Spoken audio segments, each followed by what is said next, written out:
of the Permanent Russia-Iran Commission on Trade and Economic Cooperation, and it will be held on the 23rd and 25th April in Moscow. They will focus on a comprehensive issues of mutual trade and implementation of joint infrastructure projects on transport and energy. And on the 21st April, the minister will participate in the meeting with the leaders of Strategic Vision, Russia Islamic World, with the ambassadors of the Organization of Islamic World, accredited in Moscow.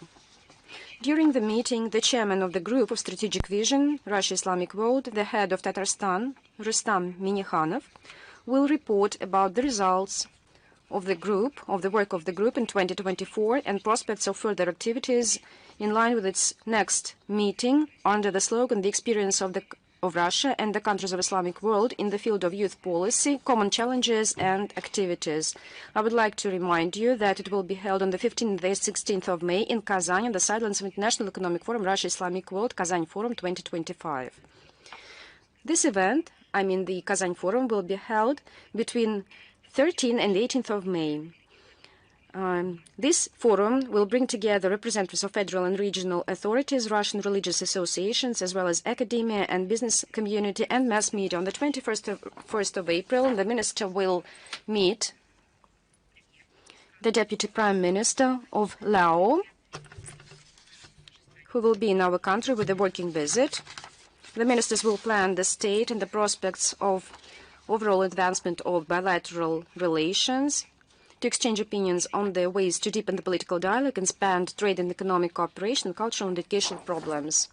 And in the period between 22 and 23rd of April, our Foreign Minister Sergei Lavrov will visit Uzbekistan, where he will meet the President of Uzbekistan and the Minister of Foreign Affairs, and the main focus will be rendered to further advancement of a comprehensive bilateral interaction, and following the May 2024 state visit of our President to Uzbekistan.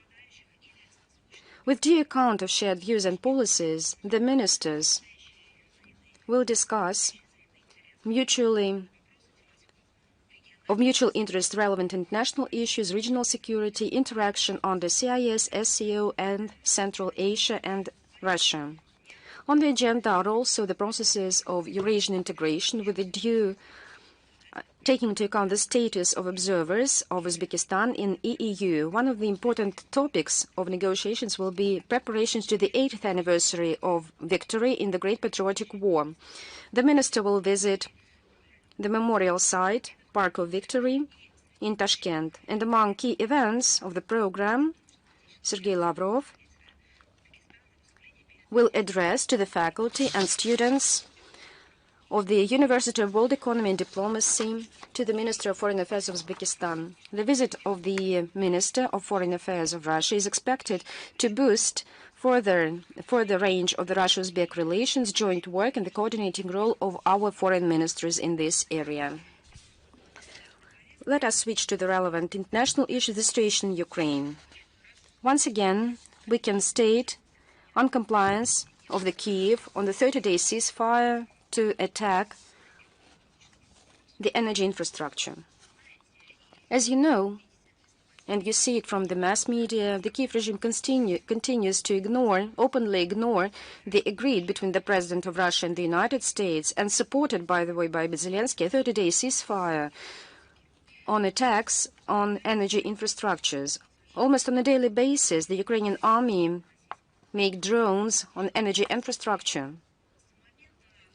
Since they declared the so-called energy truce, about 80 attacks were, on behalf of the Kyiv regime, fixed.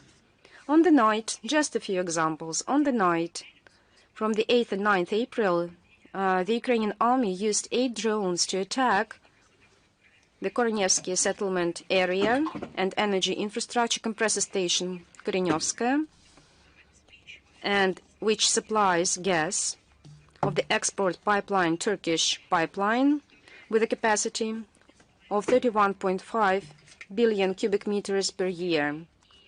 And all the drones were intercepted. But what is important is fact, because it was a deliberate attack of the Kiev regime on the fuel and energy complex. On the 9th of April, 2 Ukrainian drones attacked a gas distribution station, Temryuk, which provides gas to the city and Port Temryuk. All drones were intercepted. On the night between 10 and 14th April, the drones broke the wires, which led to energy cuts in Belgrade, Bryansk, Zaporizhia, Kursk, and Khersonsk regions, as well as in the Krasnodar region and the LPR. And the goals of these drones were power converters, electrical substations, and this is an energy infrastructure. An overhead line in the railway station Vasurinsky of the North Caucasian Railroad Road was damaged, as well as the distribution low-pressure steel pipeline, Gazprom, gas distribution Belgrade. This is, I would like to reiterate, just a few examples. We have already submitted all this information to the international organizations as well as to the Americans. Will continue to do so. As for the crimes of the Kiev regime, they disseminate not only to the fuel and energy complex. The Ukrainians continue to exterminate the Russian population, not daily, but even every hour. Just a few examples. We need to cite such examples for those who believe or expect or maybe pose questions on whether what should be done to settle the situation in Ukraine. Maybe stop supporting the Kiev regime, which in its terrorist hype commits all these crimes. On the 9th of April, the munition blow claimed lives of 2 young people, 11 and 14 youngsters.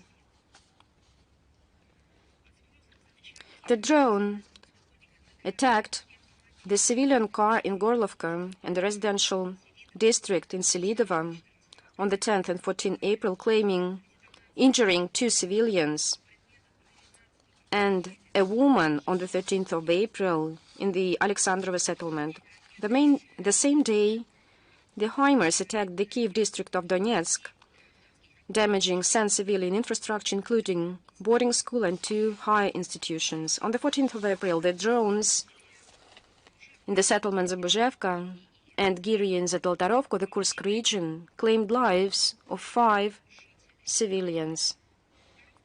In the Belgorod region, between April 12 and 14, the Ukrainian drones killed truck driver and injuring at least 5 civilians.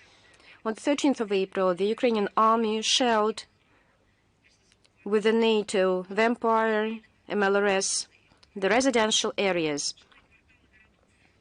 of Kamenka Dneprovskaya region, Tokmak of the Zaporozhsky region. 3 houses were destroyed.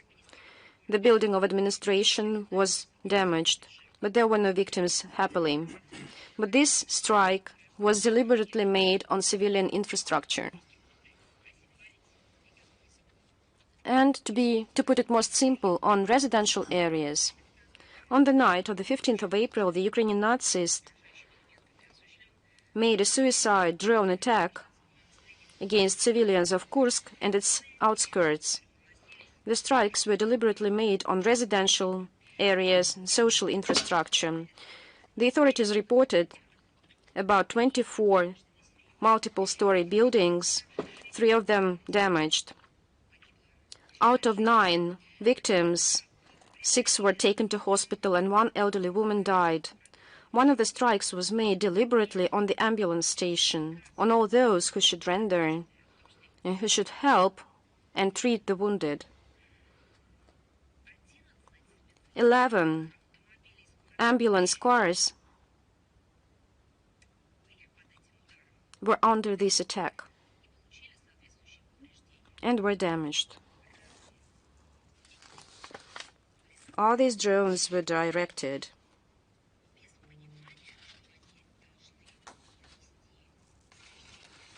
Without any deliberate targets. It was made deliberately. All this operation was guided. It was a deliberately and well-thought operation as a terrorist act against the medical personnel. Now I have a question to the international organizations and to the UN Secretary General, to his official representative and numerous rapporteurs, and to the UN agencies who deal, for example, with maternal issues and childhood, protection of socially unprotected people, of medical services and security of medical staff. Where are your statements? Where are your concerns, your press releases, or at least some sympathy at the briefings or press conferences? There's no reaction at all.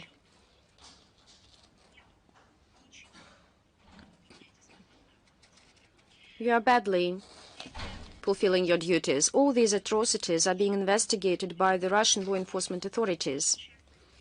In particular, the crimes against the citizens of the Kursk region. The investigative committee continues to investigate into the facts of atrocities by Ukraine and, by the way, by foreign mercenaries of the citizens of Kursk region. In particular, those who survived from the settlement Goeva reported 6 Russians were shot dead during their evacuation. Bombs were released on residential buildings. There was grand looting among Ukrainian army. There were evidences that the Nazi threatened, and this information is a very sensitive one, threatened to rape a mother in the settlement Kazachstan Loknya in the eyes of her minor children. Now the circumstances of the death of the 9 citizens of Makhnovka region are being identified. There were found gunshot wounds on the corpses. One of the died was an elderly woman who was just shot in the head. This is just a small part of all the atrocities. All those who are involved in these war crimes will be identified and brought to justice. And let's switch on another tool, a staging of the Kiev regime. As you remember, over the last days, the so-called collective West raised the public outrage on the 13th of April by the Russian army, a high-precision strike with demolition rockets at a restaurant Magellan, where a meeting of Ukrainian command with participation of the Western instructors took place in Sumy city. All these Western media hyped on this poorly staged propagandistic fake, on the alleged rocket attack who killed women and children. We've made several comments on this topic, but I think that this day and these things must be talked a lot about so that everyone knew about the crimes of the Kiev regime. As we've said, new facts are being revealed that confirm that it was a deliberate staging. The Ukrainian internet is being filled with memoirs on this occasion, on the military who were eliminated and dead on the 13th of April in Sumy. The local authorities, unwillingly but started to recognize the truth. The mayor of Konotop, Artyom Semenyukhin, blamed the head of the Sumsk region military administration, Vladimir Artyukh, that he organized a gathering of the Ukrainian army, engaging women and children to this event in order to use them as a human shield. Even Zelensky henchman, the deputy of the Verkhovna Rada, Madam Bezugla, publicly required to figure out who shaped and staged this and who ordered to use the women and children as a human shield for this event to cover the military gathering.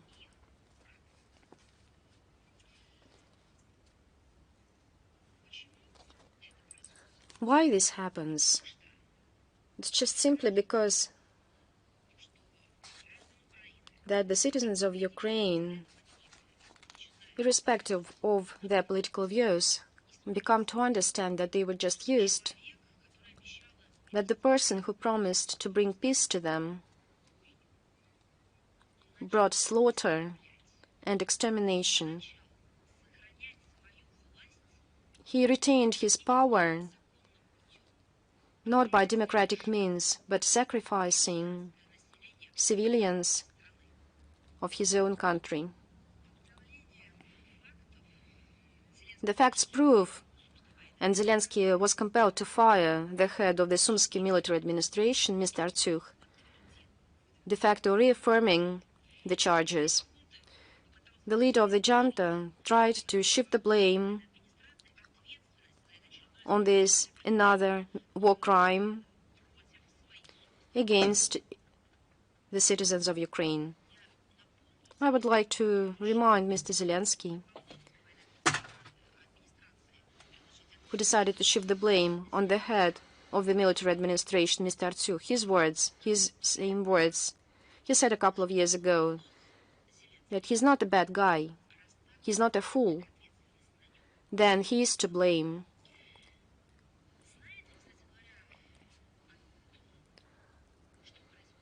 Whether Zelensky knows what's being happening in all these dismissals, memoirs of military soldiers, the human shields, whether Antonio Guterres knows about all these events, because just the next day following the attack, and the goals and targets were legitimate, was, and I quote, alarmed by the Sunday missile attack of Russia on Suma, and he blamed our country, and I quote, on attacking civilians. And right now, when the facts are revealed, equally as the situation in Bucha, when almost in 3 years there was no chance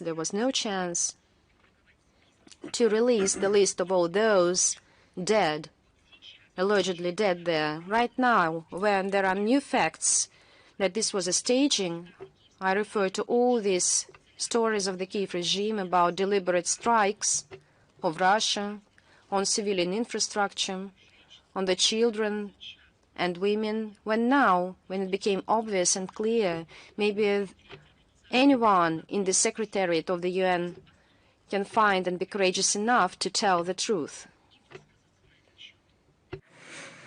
Maybe they'll find the strength to speak up about this. When the AFU attacked peaceful civilians on the Crimean Bridge, in the Moscow region and the St. Petersburg, the terrorists of the Security Service of Ukraine blow up Russian journalists, where the UAVs attacked the Moscow Kremlin, when the AFU punitive squad members committed genocide and mass killings in the Kursk region and buried elderly people alive in Ruskoye Porechnoye, all those European peacekeepers were silent. The UN Secretariat just remember it, they diplomatically called for peace.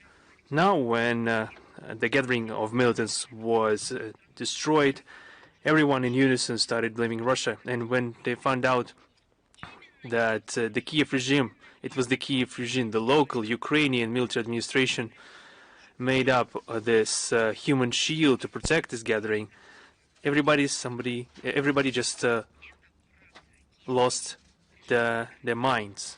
That's how the Kiev regime tried to shield the ghouls with children, and they did it deliberately.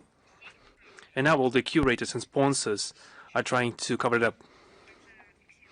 We also noted the pathetic statements, exclamations, those screams, lamentations, that this strike was conducted on Palm Sunday, during a holy day for all Christians, and so on and so forth. Only now the international minority has suddenly become concerned with the situation in Ukraine, with the Orthodox Christians, with the holy sites, with only with the Palm Sunday on 2025. And before that, what was happening before that? There have been thousands of cases testifying to the fact that the modern Ukrainian neo-Nazis don't have anything left, don't have anything left holy in them. I would like to dwell upon the one more aspect, relations of Ukrainian Banderites with the church. We are weekly, during our briefing, pointing attention of the public and the international organizations, and we are talking about this every day, how the neo-Nazis are damaging and desecrating temples, how they are persecuting clergymen, desecrating holy sites and remains of saints. And what about the West, which has suddenly remembered about the Palm Sunday, the holiday for all Orthodox parishioners? Did they only just feel this attack against the sentiments of religious people? No, they've just been criminally silent during all those years.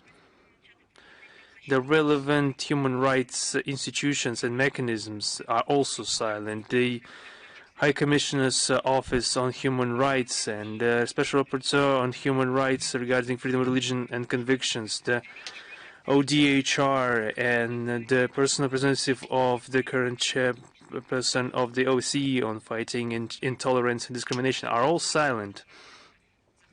Such appeasement of Kiev neo-Nazis who are capturing Orthodox temples, who are persecuting the parishioners up to being physically, up to physical actions against them, attacking clergymen, and this is all being ignored by the West. The Russian side is gathering facts and publishing the corresponding reports. There have been 2 such reports on the illegal actions of the Kiev regime in regards to the Ukrainian Orthodox Church and its clergymen and parishioners. This report was published by the Minister of Foreign Affairs of Russia in July 2023. And in January 2025, we had the second such report, and the links will be provided in the text version of today's briefing. The reports are available in English language. They have been shared with international organizations. I haven't seen any reaction, any true reaction of international institutions to those reports. Perhaps everyone who have only just remembered the Palm Sunday occasion could find a couple hours to familiarize themselves with those reports. They have been written precisely on the basis of facts.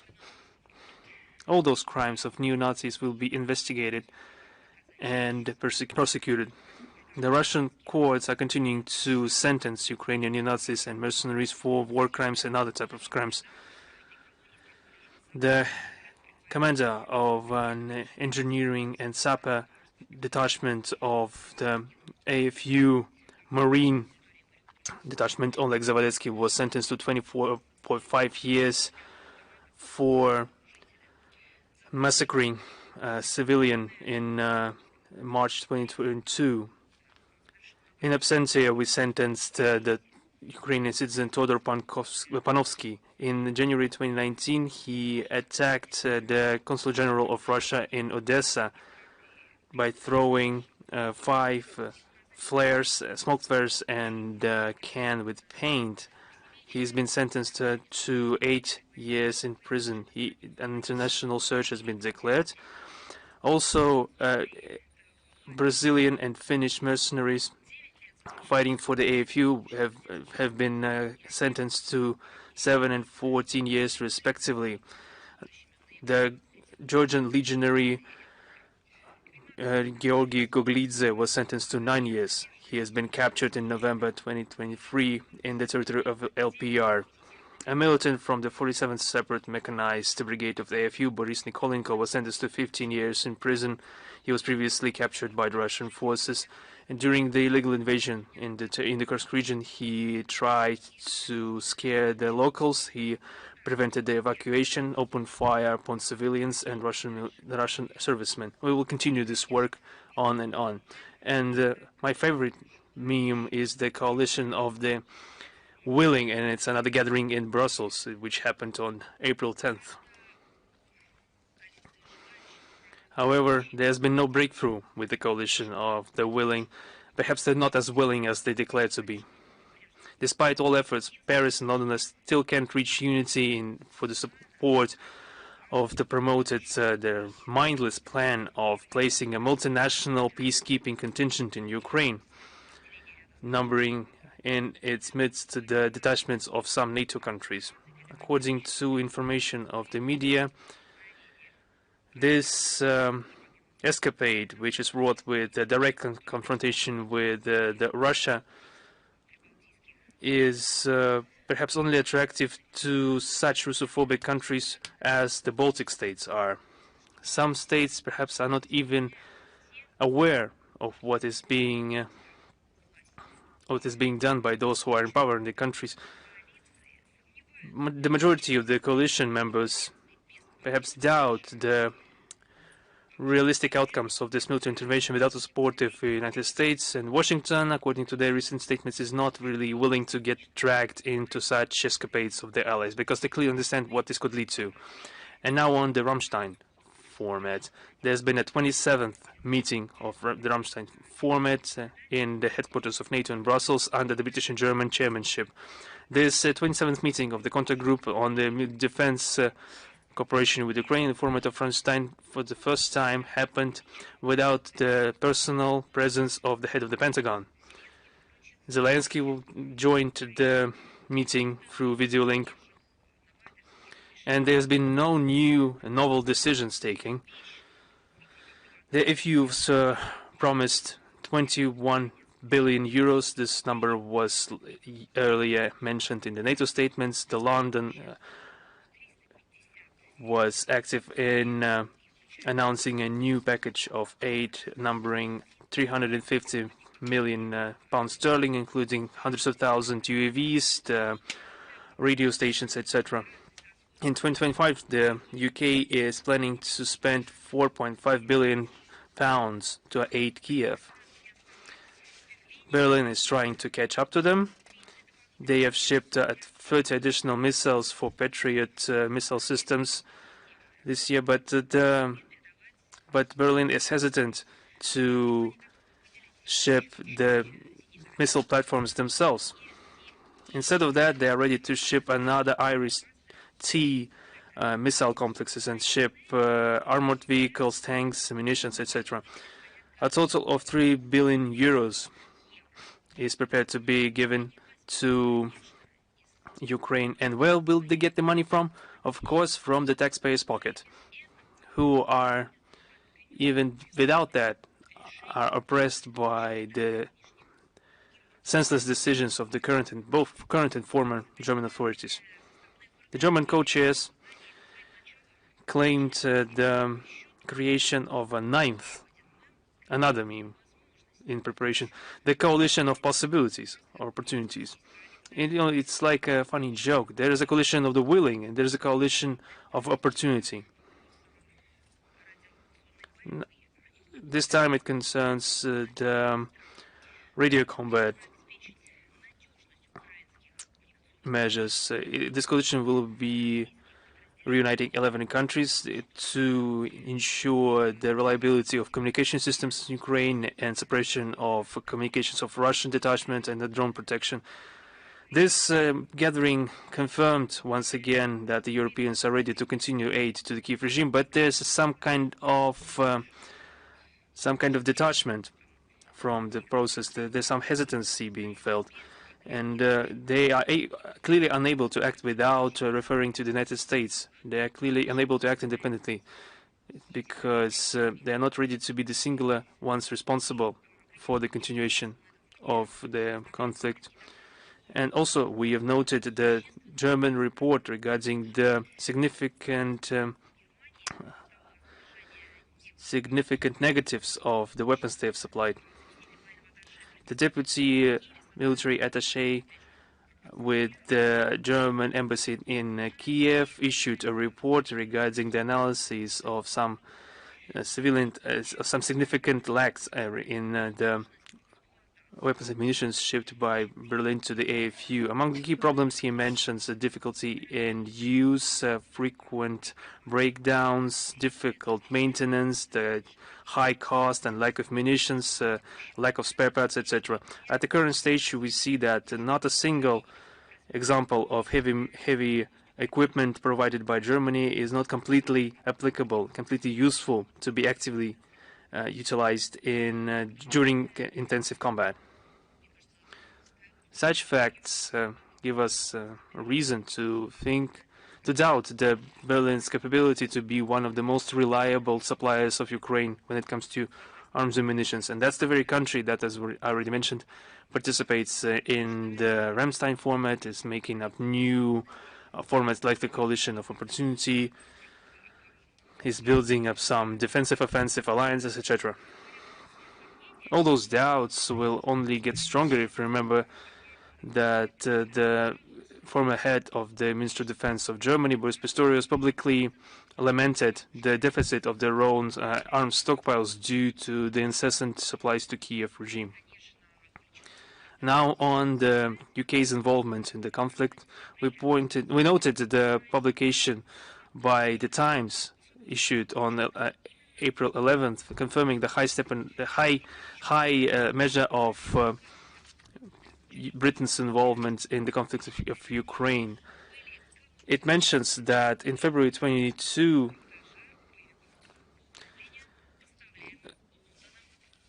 dozens of UK servicemen were sent to Kiev to instruct the AFU militants to use anti-tank complexes supplied to London. In May 2023, after the storm shadows were given to Kiev, the British servicemen were transported in secret to Ukraine to help equip planes with those missiles and train Ukrainians to use them. After the failed counteroffensive in 2023, which was named after the then Minister of Defense of the UK, Ben Wallace, we see that this clearly testifies to the fact who was really responsible for the development of military planning and the conducting military operations of Kiev.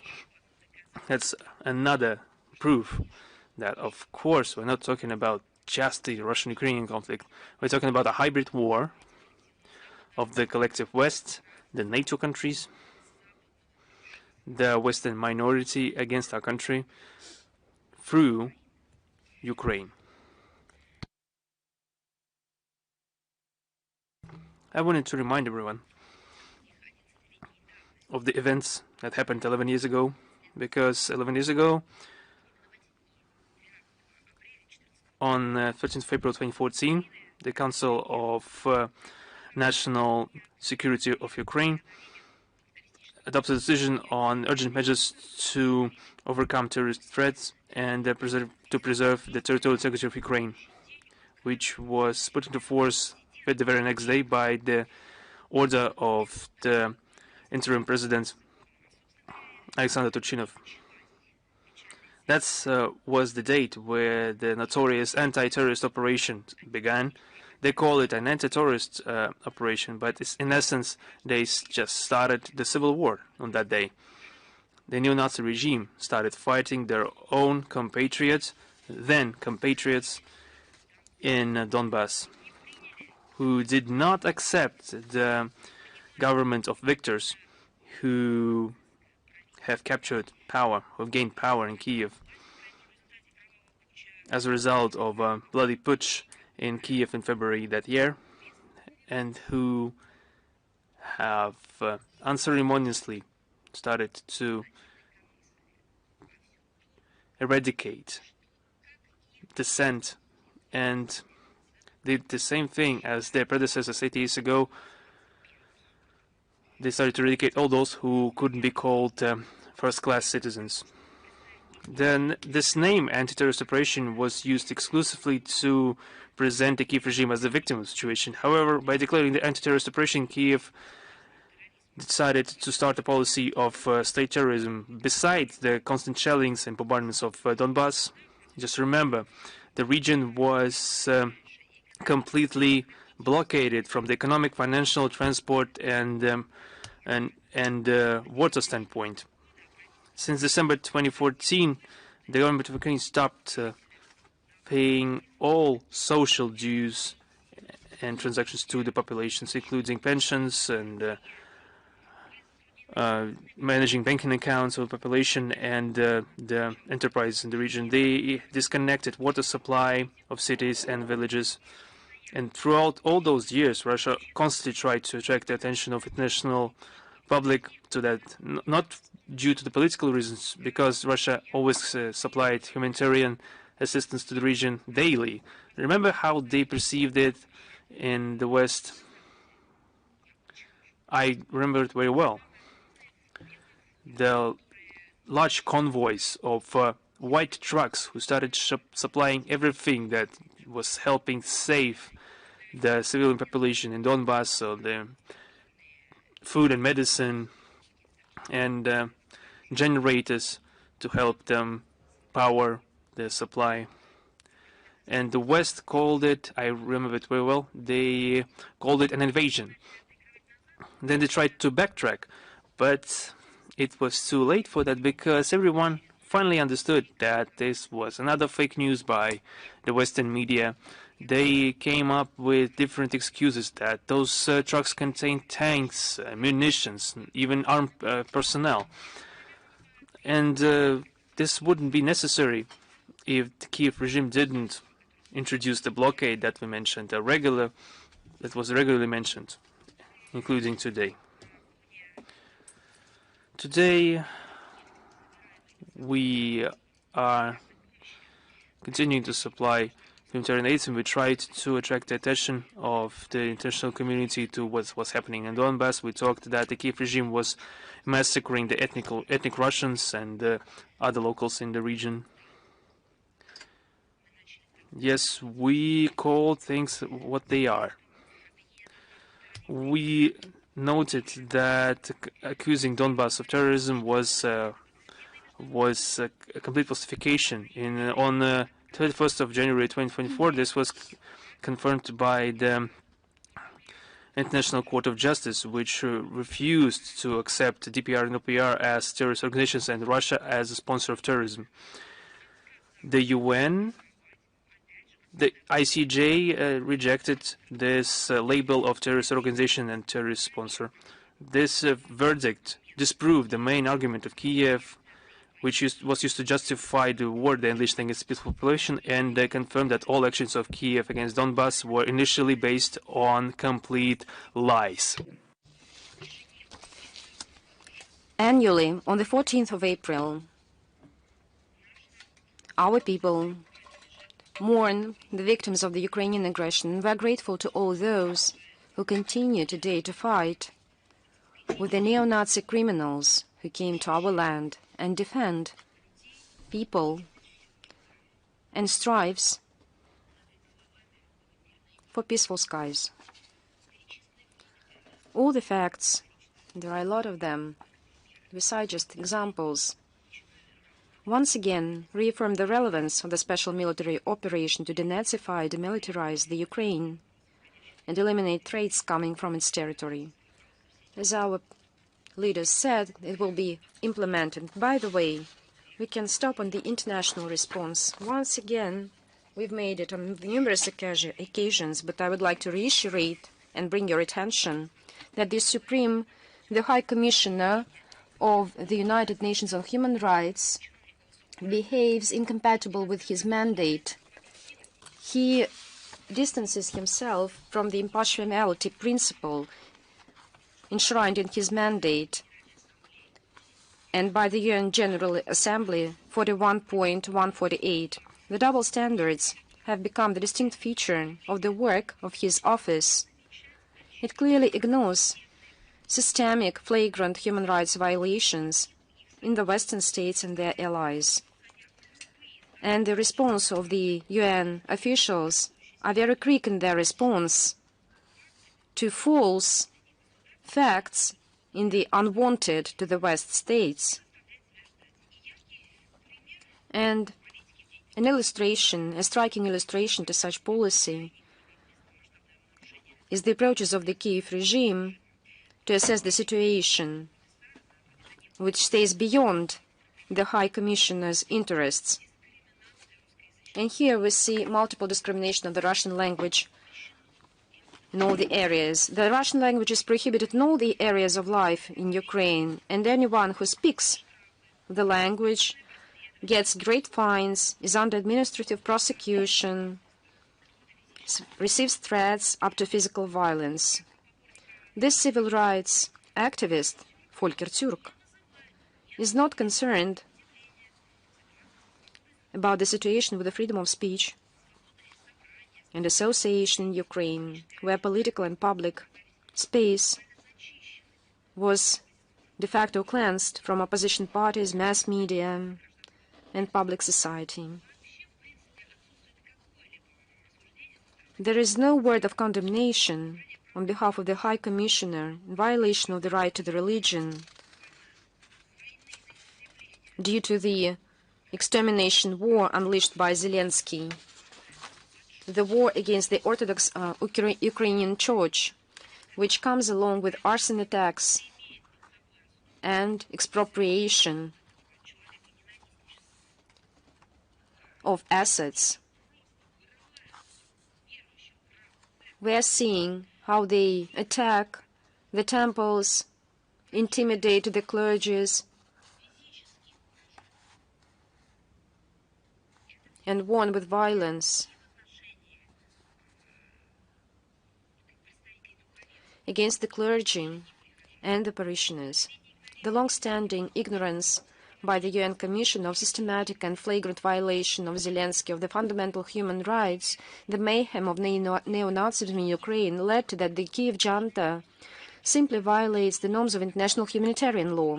The combatants of the Ukrainian armed forces take hostages among civilians and use them as human shield, shell them, torture, kill the Russian prisoners of war and civilians.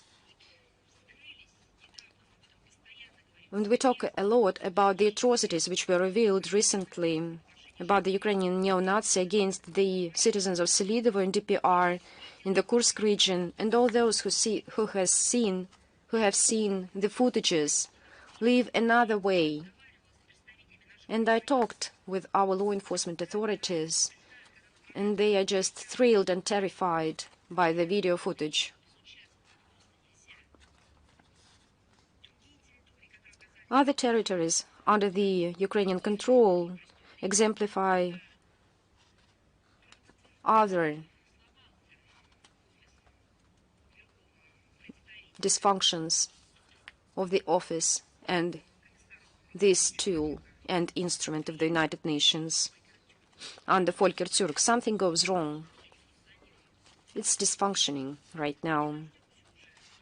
I believe there will be no response from the High Commissioner to the death of the Russian journalists. And there are a lot of examples of such deaths due to the attacks of Ukraine in June 2024 and in March 2025, when they were blown in civilian cities. The High Commission also cynically ignores the state policy in the Baltic states to discriminate on national, ethnic, racial, religious, and language grounds. I would like to remind you, in these countries, under flimsy formalities, the government continues to exterminate, to expel ethnic Russians. The Russians who consider this country as their motherland, maybe someone was born there, spent the whole life, or worked for the benefit and for the well-being of the country, who had families, who raised children and grandchildren. And the last example of such denial of truth, on behalf of Volker Türk, this is a legislative initiative to ban the Estonian Orthodox Church under a bizarre pretext, the threat to national security.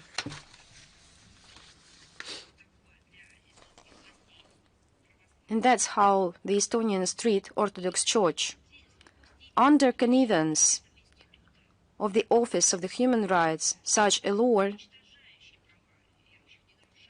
that extinguishes the believers was adopted a few days ago. The bombastic declarations of the High Commissioner in his taking the office about his commitment to impartiality and independence in his activities cost nothing. If the situation prevails, it will lead to the loss of trust by the international community to the Institute of the High Commissioner and his office. And this, in its turn, weaken the international human rights cooperation. The activities of the High Commissioner should encourage dialogue and cooperation, tangible help, rather than fanning mistrust and confrontation. The situation in Moldova, we are concerned about it, especially with what is happening in Gagauzia as part of the Moldova Republic. Recently, the Moldavian authorities are trying to remove the status of autonomy. As you know, on the 25th of March, on the far-fetched pretext, its head, Evgenia Gutsu, was detained, and she is currently under home arrest. 3 days ago, on the 14th of April, the Constitutional Court of Moldavia recognized, as they said, unconstitutional Article 21 of the law on the special status of Gagauzia. And when it was adopted in 1994.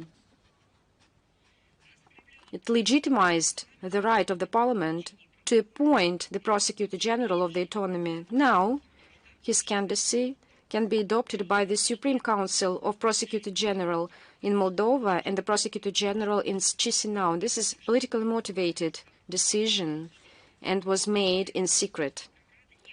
And Comrade was not informed in advance on the upcoming meeting on this sensitive issue. Can you imagine? Another example of such Chisinau's concern about the Gagauzians was introduced of skyrocketing fines introduced on the 10th of April for receiving social benefits via Russian Pромsvязьбанк. All this hypocrisy was shown that by all those who introduced the practice live at the grants and funds of the West, and de facto are the citizens of other states. Insinuations of some certain officials in Chisinau explicitly show to level all dissident parts of Moldavia, along with Gagauzia, living autonomy, or just the elements of autonomy, just in culture. We won't be surprised if another step of the Moldovan administration would be restriction of electoral rights of Gagauzia, whom currently can organize municipal elections. Maybe there will be a kind of record. 90 years ago, the same ideologists introduced in Western Europe special indications for the people of the second sort. For example, there were the yellow stars of the Jews. People were squeezed down to ghettos. And you know what happened after. Then there was gas cameras instead of ghettos. And that will be the further evolvements in Moldova by the administration of Moldova. We strongly condemn these totalitarian tools of the Moldovan authorities in Gagauzia, and we call on all the relevant international structures to the flagrant violation of human rights and national minorities and make Chisinau stop stifling the Gagauzian people. And all this happening in the heart of the European continent, in the part which is under protection of the Western public figures who allegedly concerned about human rights. And Estonia, on the 14th of April, Estonia adopted amendments to the law according to which the local navy are entitled to use force against foreign vessels. They can, and I quote, intercept, redirect, or other way force civilian vessels to change their direction and, if needed, to drown them. This mandate covers the maritime zone of Estonia, which includes internal waters, territorial sea, and exclusive economic zone of the country, which, according to international law, is not the territory of the littoral state. Russia strongly condemns these de facto, and let us call the things what they are, pirate ventures, because all the authority entitled to the Navy of Estonia fall beyond the international law according to the Maritime Convention 1982, which is a universal one. We see malicious decision of Thailand, which violates the letter and the spirit of international law. If such actions will be targeted against the Russian vessels, we would respond in proportion to the threats and risks coming from Estonia as a NATO state. The Russian side underlies that the Baltic Sea is the common maritime zone for all littoral states. We expect that all the countries who in actions rather than in words honor international law give an impartial assessment of provocative decision of Thailand, who puts navigation and the overall security in the Baltic region at risk.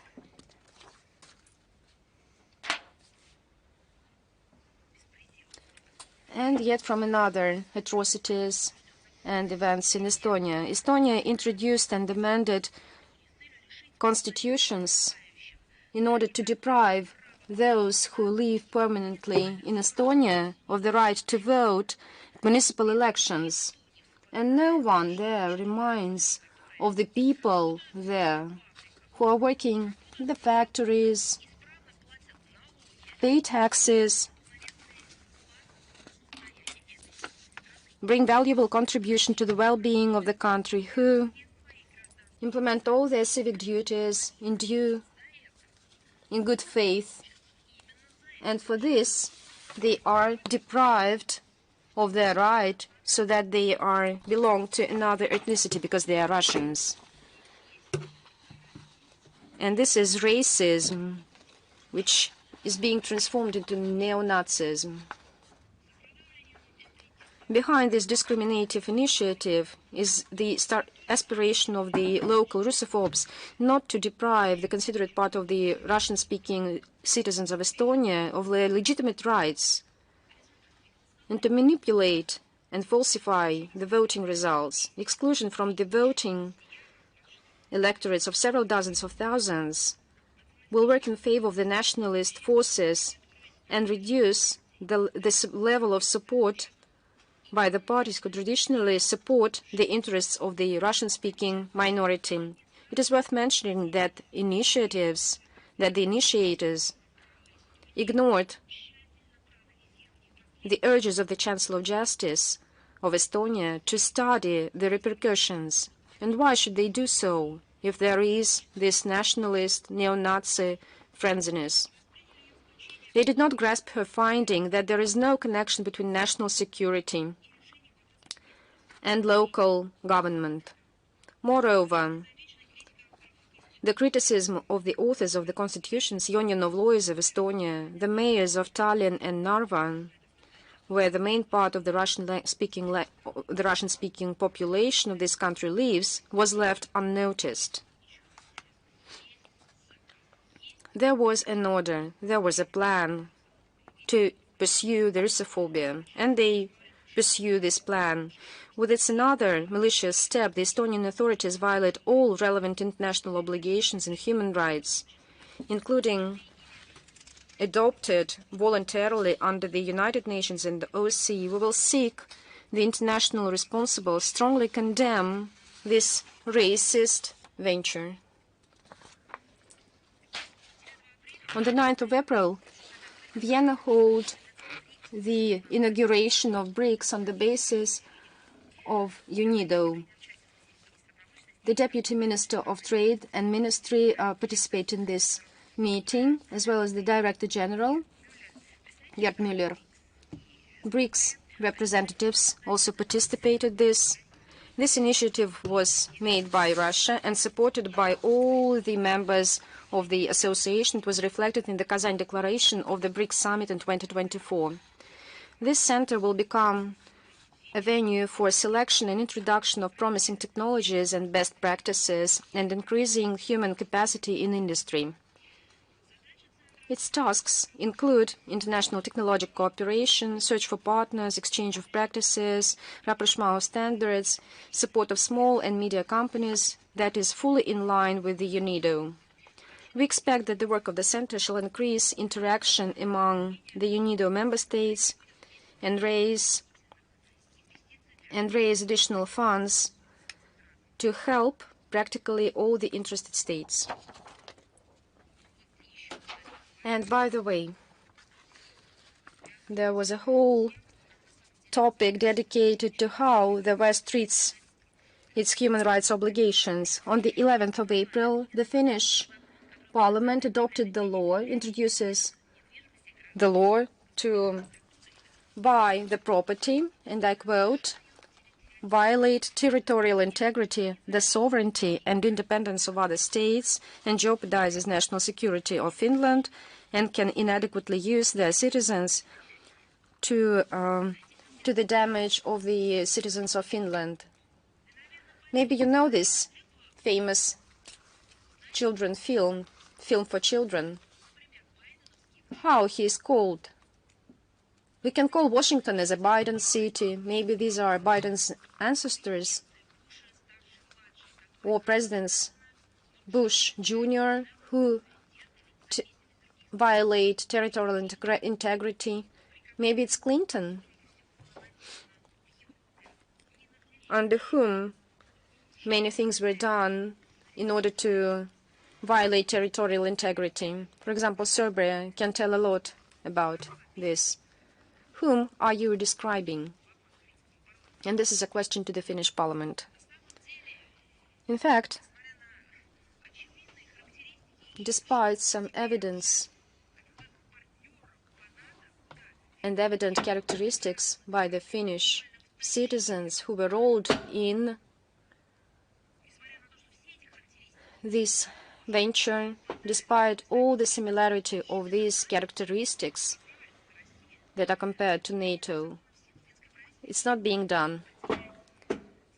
I'm talking about the list of those who threaten security of this country, and I would like to suggest them to start from the NATO states.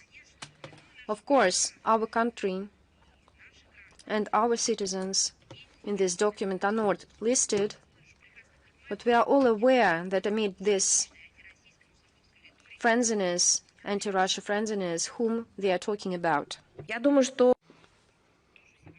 I think it's obvious to everyone that the officers of the government are not shying away from segregation, discrimination, and many tried to ask the question in Finland when the law was being reviewed.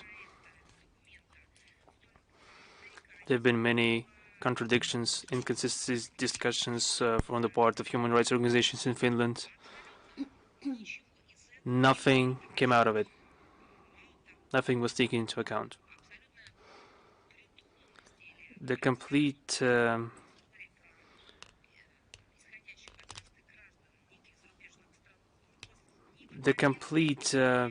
absolute ignoring of the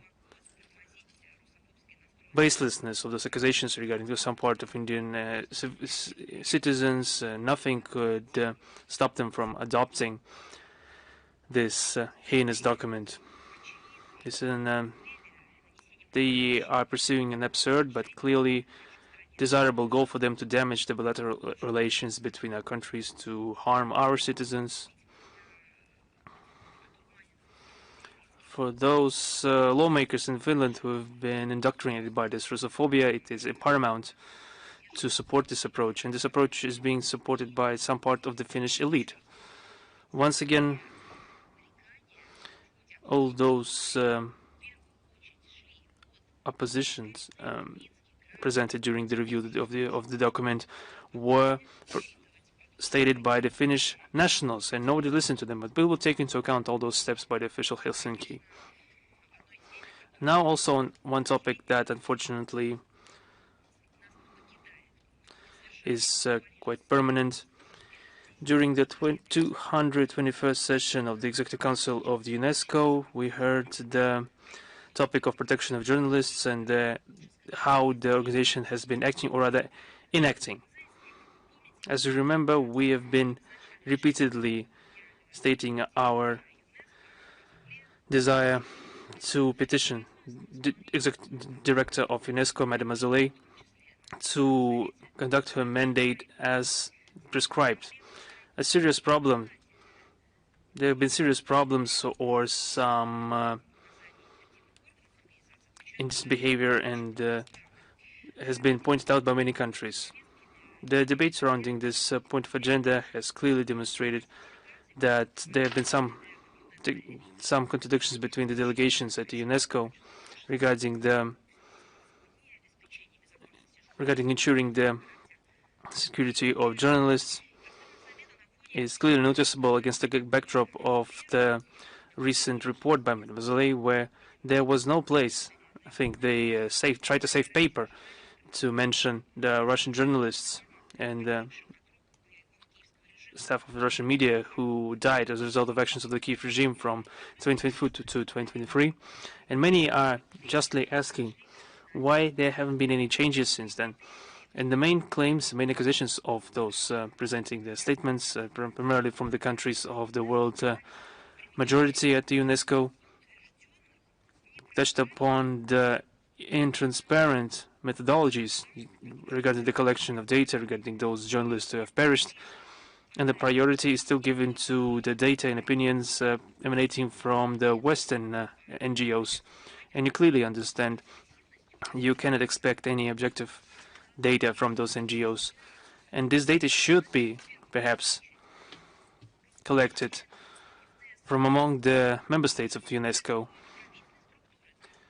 Of course, and NGOs can take part in this process, sure, but primarily information should be provided officially by the member states and not through some paid-for and clearly politically motivated NGOs such as USAID, which has been notorious in paying for fabricated reports by NGOs.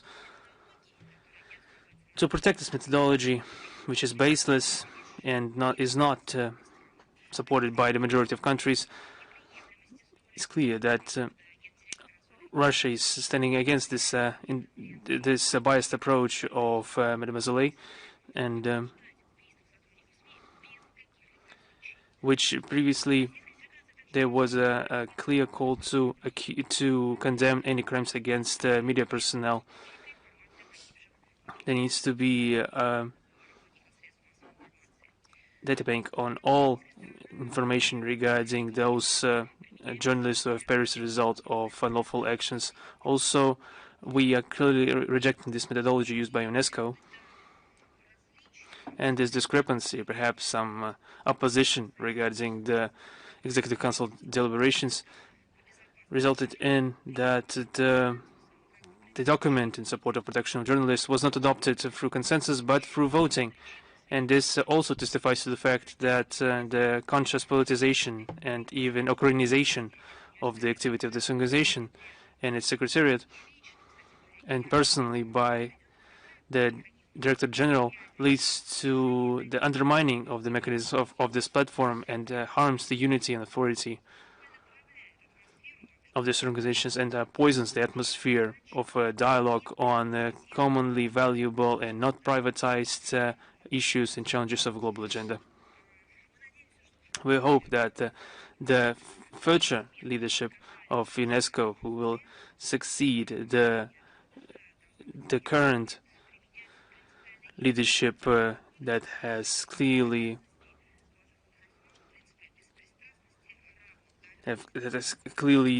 disgraced itself, will lead their actions according to the principles of unbiasedness, as should be expected from a UNESCO official.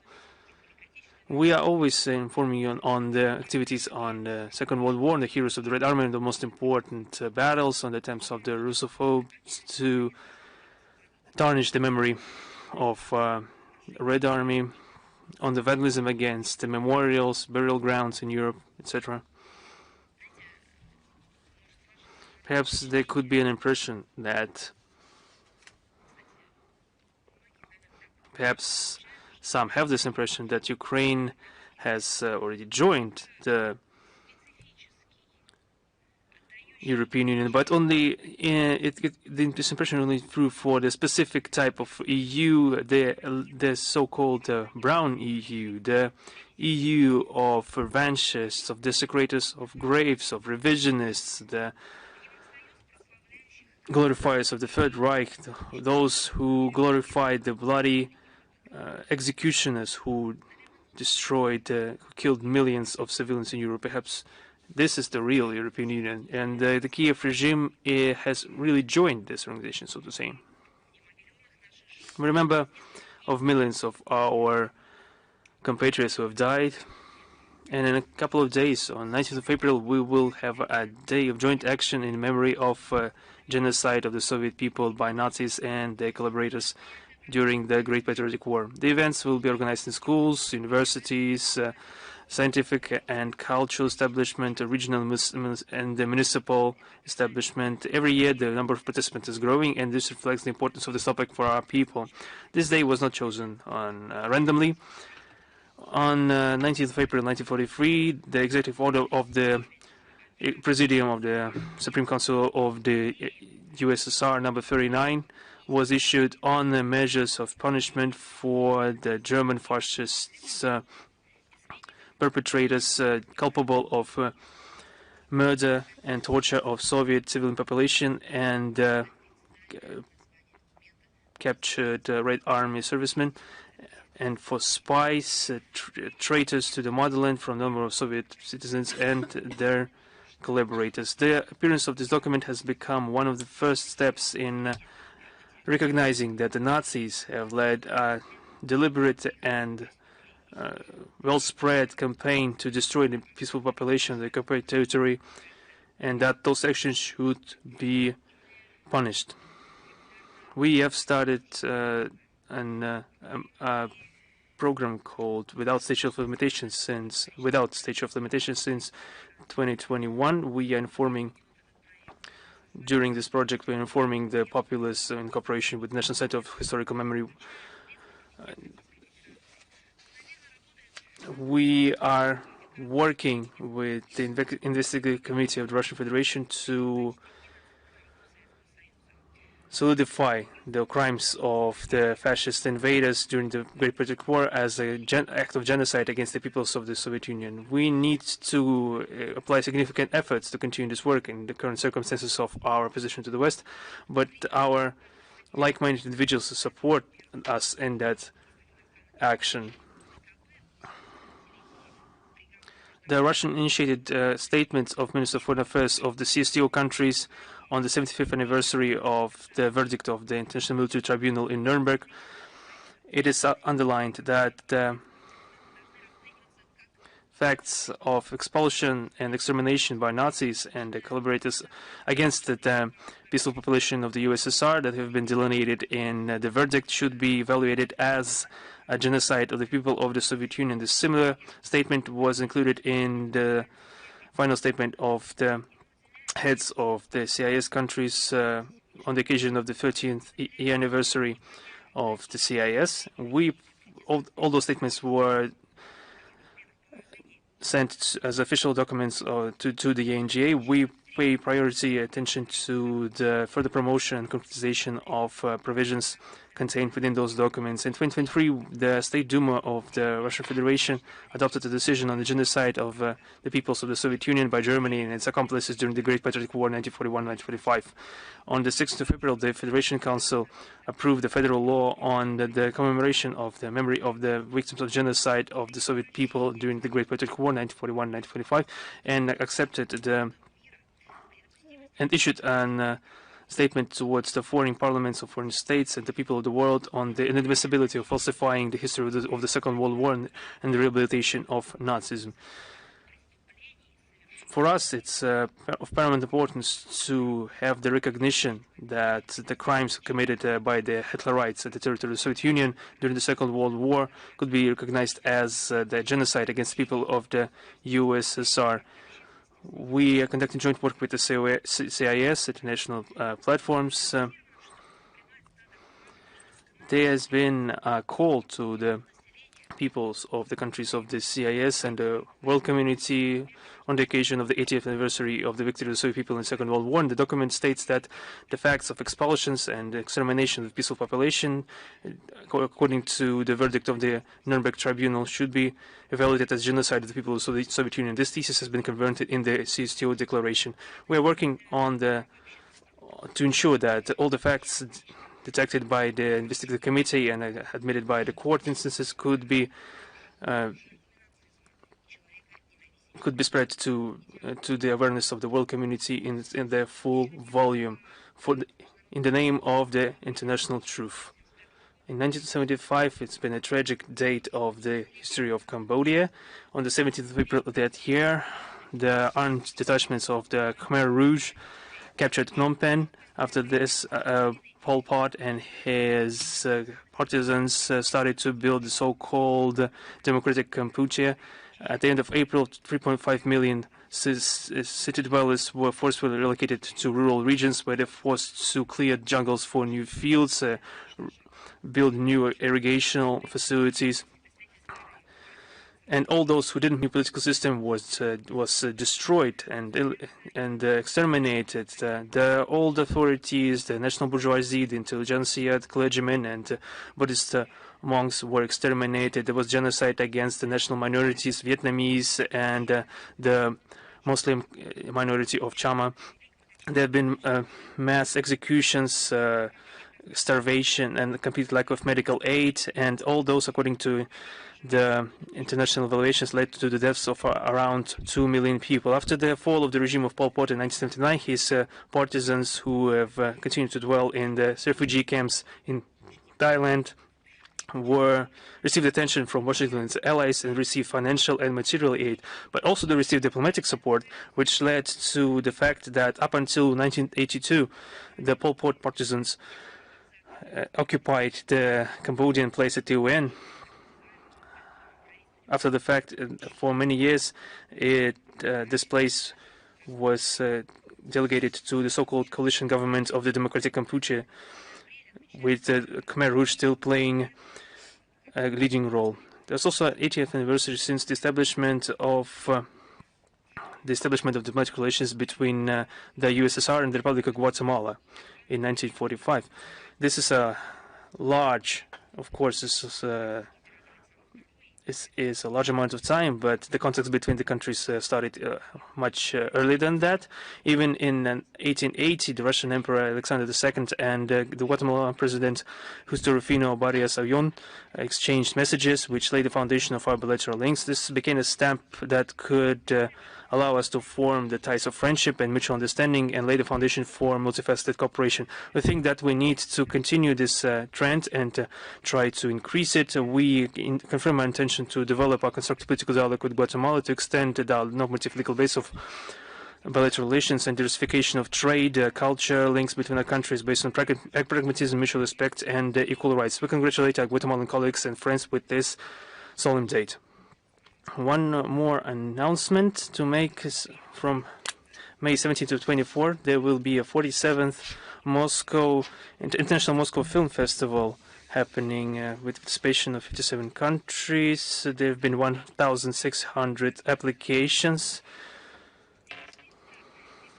Everyone understands that the International Moscow Film Festival is a worldwide event, but the number of applications exceeded the previous year by 17%. This testifies to the growing interest towards this event from among the cinematographers all around the world. The majority of Applications arrive from Russia, China, Spain, France, and Iran. The program demonstrates a broad spectrum of topics that are of concern to humanity. One of the most important topics is the 80th anniversary of the victory in the Great Patriotic War. This was reflected in different programs of this festival. The festival will be opened by the military movie His Name Was Not on the List by Sergei Korotayev, together with Vladimir Mashkov, Vladislav Miller, and Alena Morilova in the leading roles. This is a historical drama on the valor, faith, and the love for the motherland, which is made after the novel by Boris Vasilyev with the same name. The International Moscow Film Festival helps establish cooperation between cinematographers all around the world and popularize the creative achievements of the Russian and foreign cinematography and further understanding of the cultural ties and between our relations between our countries. Also, on 19th of April, we celebrate the 180th anniversary since the birth of the Minister of Foreign Affairs of the Russian Empire, the Count Mikhail Muravyov. The brilliant diplomatic career of Mr. Muravyov began in May 1864, when he was appointed junior secretary within the Russian mission at Berlin. For the next 30 years, he worked in Stockholm, Stuttgart, The Hague, and Paris. At the beginning of the Russian-Turkish War in 1877-1878, the young diplomat was in the war theater, and he was one of the officers of the Red Cross. And according to the commanding officers, he reflected, he acted with the utmost respect. And since 1893 to 1897, he was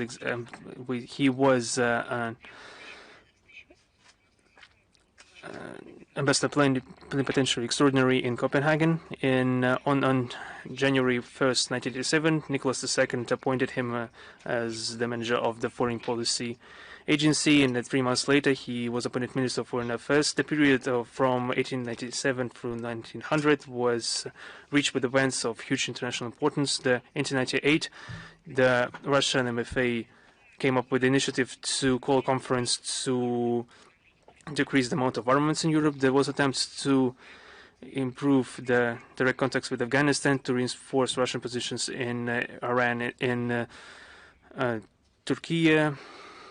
He also helped increase our ties with France during his visit in 1987. I will give a direct quote from the document that was presented to Nicholas II. There was a very detailed report to His Highness the Emperor Nicholas II, submitted by Muravyov, and the Emperor made a written remark, that he read the report with huge pleasure. It was underlined that the negotiations of Muravyov in the French capital were successful and helped to reinforce the mutual understanding of both countries regarding the deterrence of Germany and the UK on the European continent. Mr. Muravyov also was one of the main initiators of the Russian-Chinese Convention of 1897 regarding the rent of the Port Arthur and the Liaotung Peninsula base.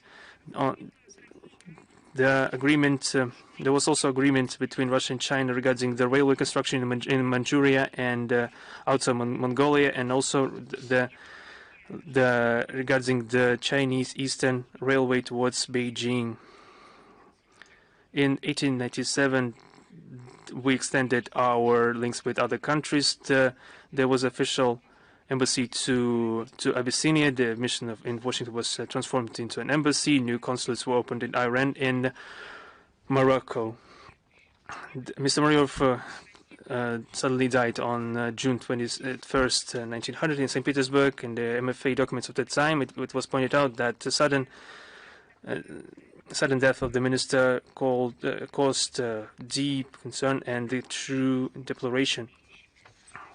And this 3-year period of him presiding over the ministry was very important for the history of our country. On the 22nd, 26th April,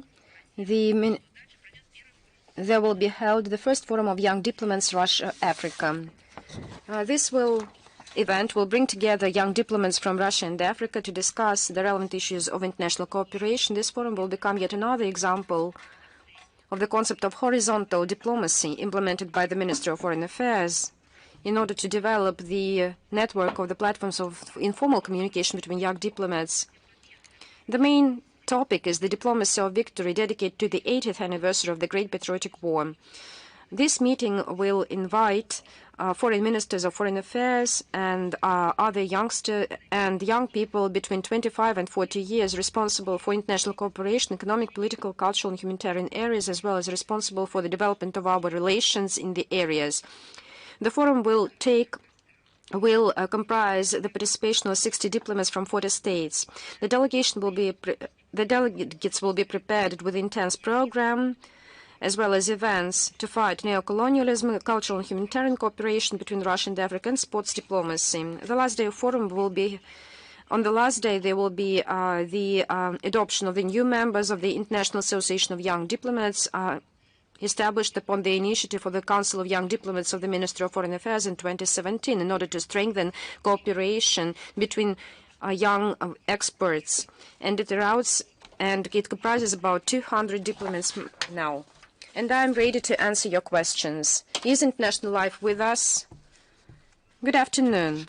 Recently, we've got information that in Germany and France, they can be reconsidered partial return to buying the international gas from Russia. And this is amid deteriorating relations with Washington. But nevertheless, there are fears that Washington can use these LNG supplies as a trump card in its trade negotiations.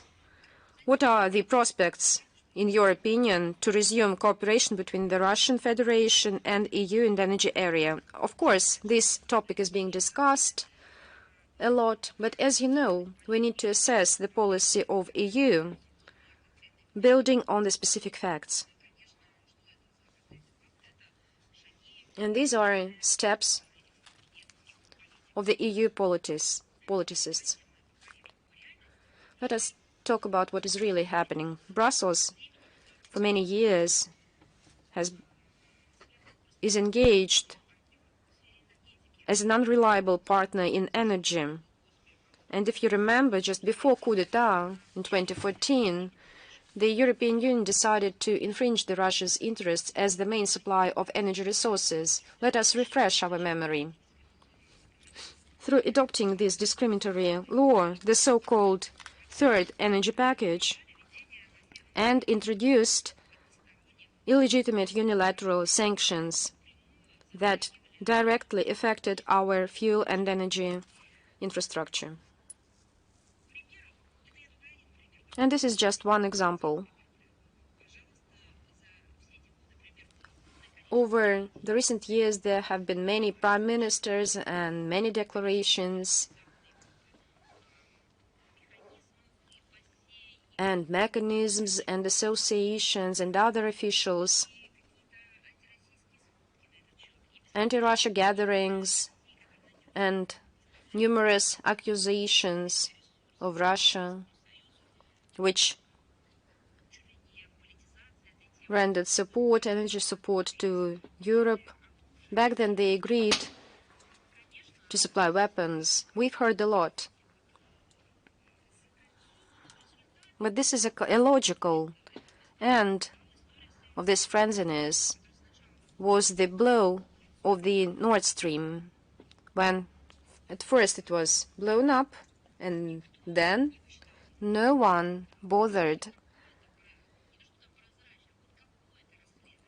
to hold at least any investigation. Some countries withdrew from this investigation process, but Germany remains in it, but utters no word about this. But when Russia suggested holding under the aegis of the UN Secretary General to hold the investigation, the West banned such proposals. So in this regard, in the same line is the ignorance of the attacks of Ukraine on the Russian energy facilities during the agreed ceasefire. These are just facts, and we need to be guided by them. This is the reflection not just the sentiments, but the root causes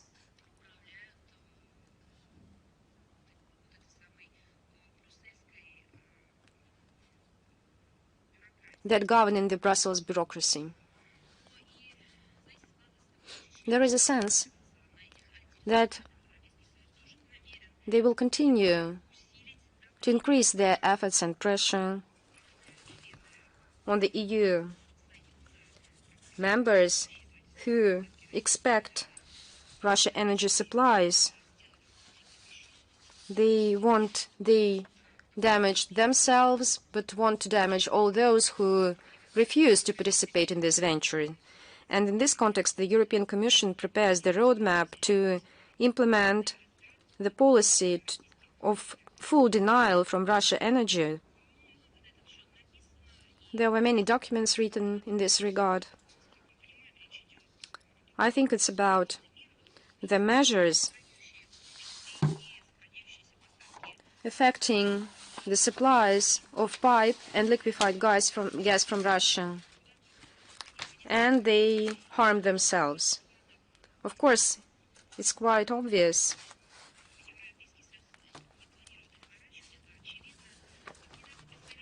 recently. The European Commission representative Anna-Kaisa Ikonen in Brussels at her briefing said that the European Union is ready to hold talks with the US and other partners in order to replace the Russian gas.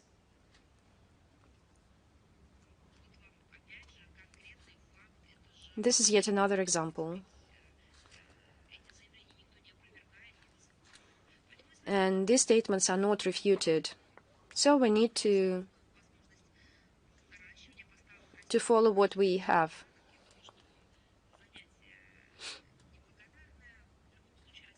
I think Russia has always been a reliable supplier of energy resources.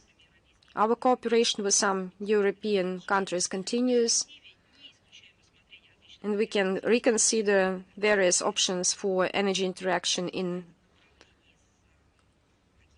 with some certain states, of course, with due account of our economic interests. As our minister said, as soon as they calm down and reconsider their ideology, maybe then we can reflect on this issue from the other perspective. Right now, we need to build on the things we have. And there are no indications that the current leaders of the EU will reconsider their position as for denial of the Russian energy resources, which lead to stagnation of the European economy and a dramatic drawdown in the level of incomes and living standards. We don't see such indications right now.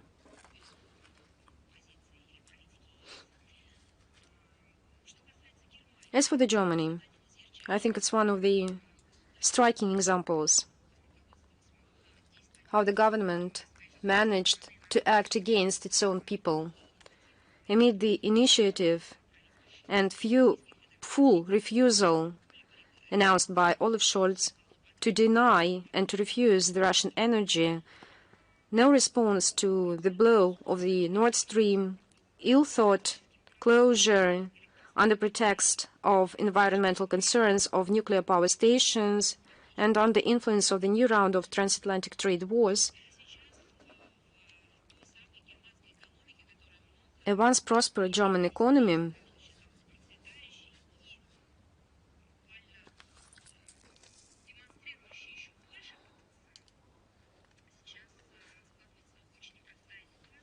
undergoes a complicated situation. Business community is leaving, it's registering in other states. There are fears of what is happening in their country. Amid this backdrop, when a year ago German journalists came to Russia to clarify whether Russia can resume supplies on the part of a Nord Stream that was not exploded, and obtained an affirmative answer, even with the time frame when we can do it. The German government warned them even to close this mass media. When someone from the mass media politicians uttered their word about resumption of energy supplies from Russia, when and if in the future this was put under pressure and labeled as Russophobia and so on and so forth. But the result is very visible. Is Lenta.ru with us? Good afternoon, Madam Zakharova. We have two questions. Recently, the Deputy Minister, Mikhail Gauzin, said on this readiness to resume negotiations with Georgia. Is there any progress in this issue? And what are practical steps from Tbilisi that Moscow is waiting for? As you know, I believe that first and foremost we need to see this interview, Mr. Galuzin, and he looks into it, but I can say that our ministry and our representatives reiterated on numerous occasions that diplomatic relations between Russia and Georgia were interrupted, as you know, not by Russia, but by Saakashvili's regime after aggression against the citizens of South Ossetia, against Russian peacekeepers and our citizens. Now, Saakashvili's regime, exactly for these things, is being harshly criticized by the public. Mr. Saakashvili is in court right now, as you know, under persecutions, but his legacy, unfortunately, remains. Last autumn, during the electoral campaign, there were some sensible and promising declarations and statements made on the need to apologize before the people of South Ossetia, apologies and promises to gain reconciliation. There is such an intent among the Georgian politicians with regard to Abkhazia. We see them as a positive example so that the relations between Georgia and South Ossetia can normalize on the basis of a deep understanding of the current realities. We are ready to comprehensively develop full-scale interactions with Georgia, and we have a great potential for that. And Georgia remains one of the key markets on many areas, for example, in wine industry, in fruit. On the other hand, Russia is a leading supplier of energy and grains to Georgia. Both our countries share a common history, culture, religion, humanitarian ties, all just this human dimension. The current leaders, understanding these close ties between our peoples,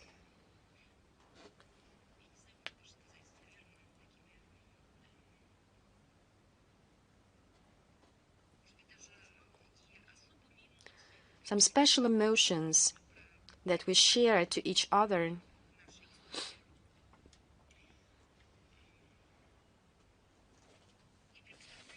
and with understanding of the need to develop a mutually beneficial relation for the benefit of two peoples. As you know, the Russian Federation, with due account of this, has recently decided to make practical steps to restore aviation between Russia and Georgia. The Georgian citizens received a visa-free regime. As for the diplomatic relations,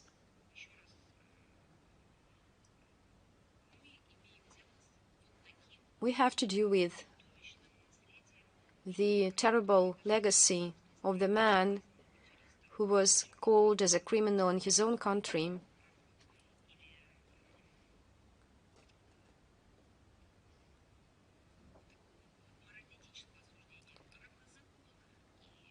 in terms of law, not to mention about the moral aspect. The same characteristics was given to him by international institutions who investigated into the 2008 events. When it comes to the diplomatic relations, we can restore them. We can go as far as the Georgian side is ready. We have no restrictions, and we call on everyone to carefully analyze the statements and the interview made by the Deputy Foreign Minister, Mr. Galuzin. And we all see the link in the text of the briefing. And I was quoting very close to the text. And my second question: the High Representative of the EU on Foreign Affairs and Political and Security Policy, Kaja Kallas, warned the candidates from the European Union to go to Moscow on the 9th of May, and Zelensky invited the leaders of Europe to come to Kiev on this day. How can these statements influence the commemoration of these events in Russia? And who can we wait from the European leaders on the 9th of May and the day of victory? You know, their friendliness impacts themselves because they can be ridiculed at, and they are ready to do so, in terms of reincarnation of the past of their countries, so that to assert themselves at the current positions that builds upon Russophobia, anti-Russia phobias,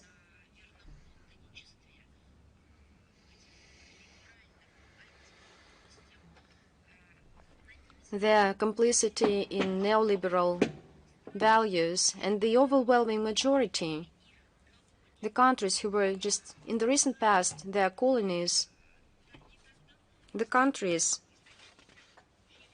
that obtained their statehood not long ago in terms of history, ridicule at all those who call themselves as a beautiful garden, because everyone knows the Second World War and the rule about Soviet soldiers and the USSR, the role of the Red Army and its soldiers in the victory over Nazism. And the global majority looks at it with a certain outrage on all those who pursue the values of neo-Nazis and Nazists, who glorify the criminals, the crimes committed by their ancestors, in order to distort the history. And that's the first point. Secondly, this frenziness is disastrous to them themselves. The second point, we have our own vision on how to hold events in commemoration of the 80th anniversary. And I talked about initiatives today. We have like-minded states. We have tasks and objectives to restore the historical memory and to preserve it. Of course, we shall continue to eliminate the fake news, to reveal them, do whatever we can so that to provide the maximum information. You know how archives are being revealed, how our ministry releases the reports that were known made publicly available on the fake events of that times.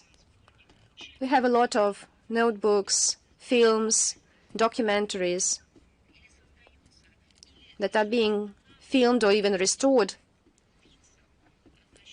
taking into account this video footage of that times.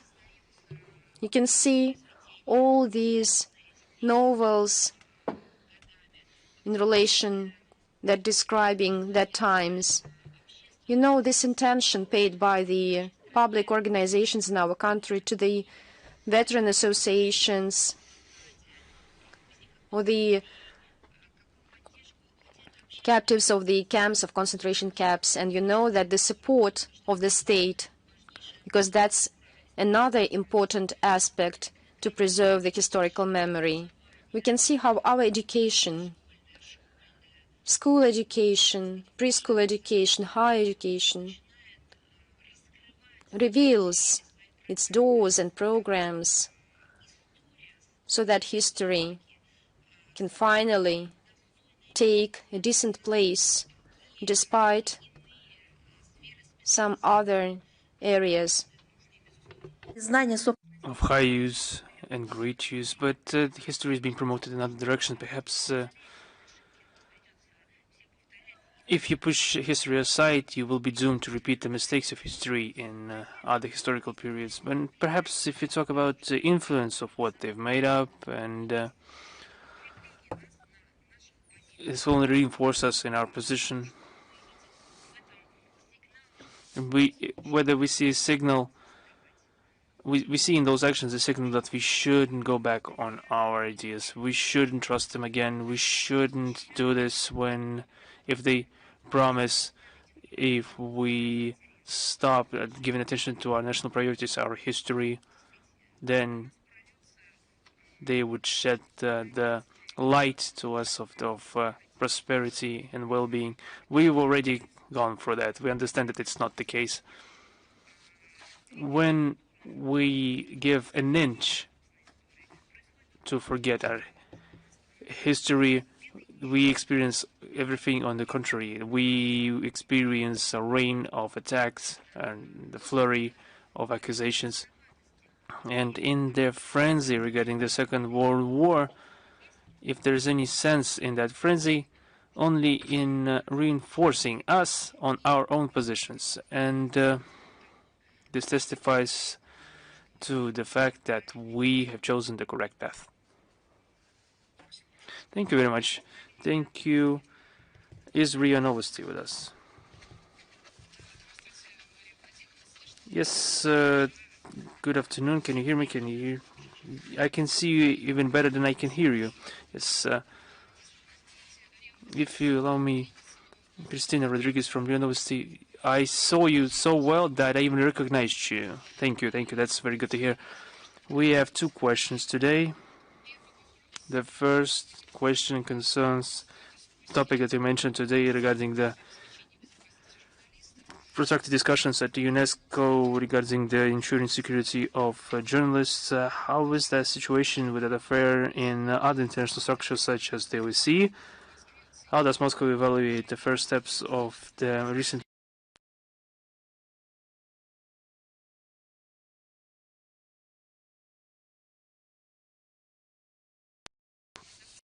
The international platforms have revitalized the activity on the eve of the 3rd of May, the day of the freedom of the press, and there have been many conferences and meetings dedicated to that date. Those discussions have happened not only at the UNESCO but also at the OSCE. If we can call anything happening at the OSCE as discussion. The new representative organization regarding the freedom of the media, Jan Brotu, he has started off with a relevant report, and I think he had enough time to see for himself what troubled heritage he had, inheriting the situation from Teresa Ribeiro, his predecessor, who has completely broke down this process and the work in that framework, whose incompetence and the policy of double standards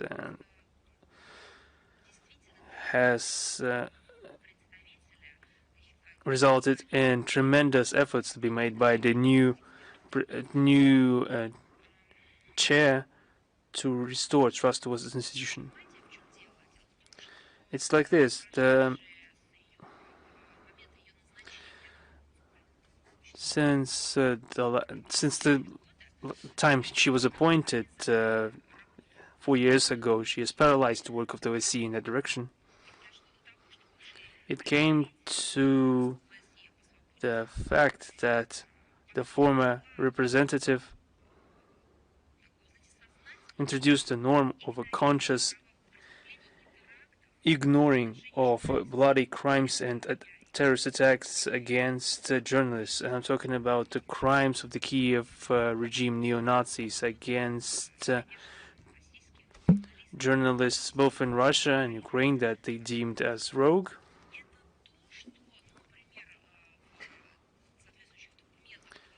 In the corresponding documents of the USA, the agency that was supposed to deal with international cooperation, this is called strategic silence. The predecessor of Jan Brotu, Madame Ribeiro, introduced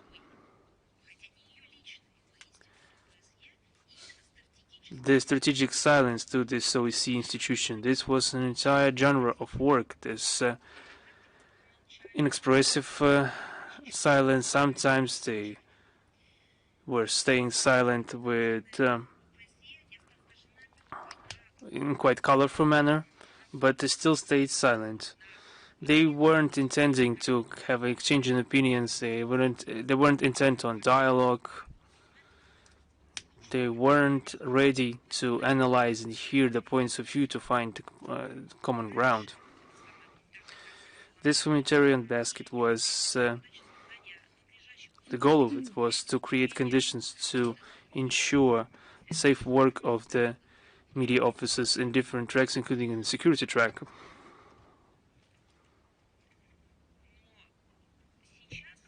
But now, what is left of it? Where are the results? There's nothing of value. Everything that was used to criticize Russia for the things that we didn't do, like not ensuring security of journalists, now this has been brought to be as a new normal when describing the situation in Ukraine.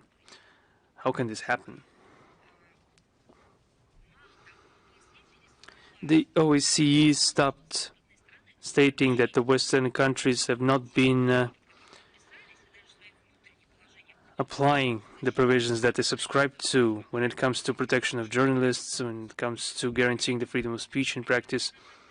But they continue to parrot this idea, but in practice they're not using those instruments. In recent years, they've developed and elaborated or unveiled new or perhaps old reincarnated forms of pressure against those who don't think the same way as they do, new forms of content.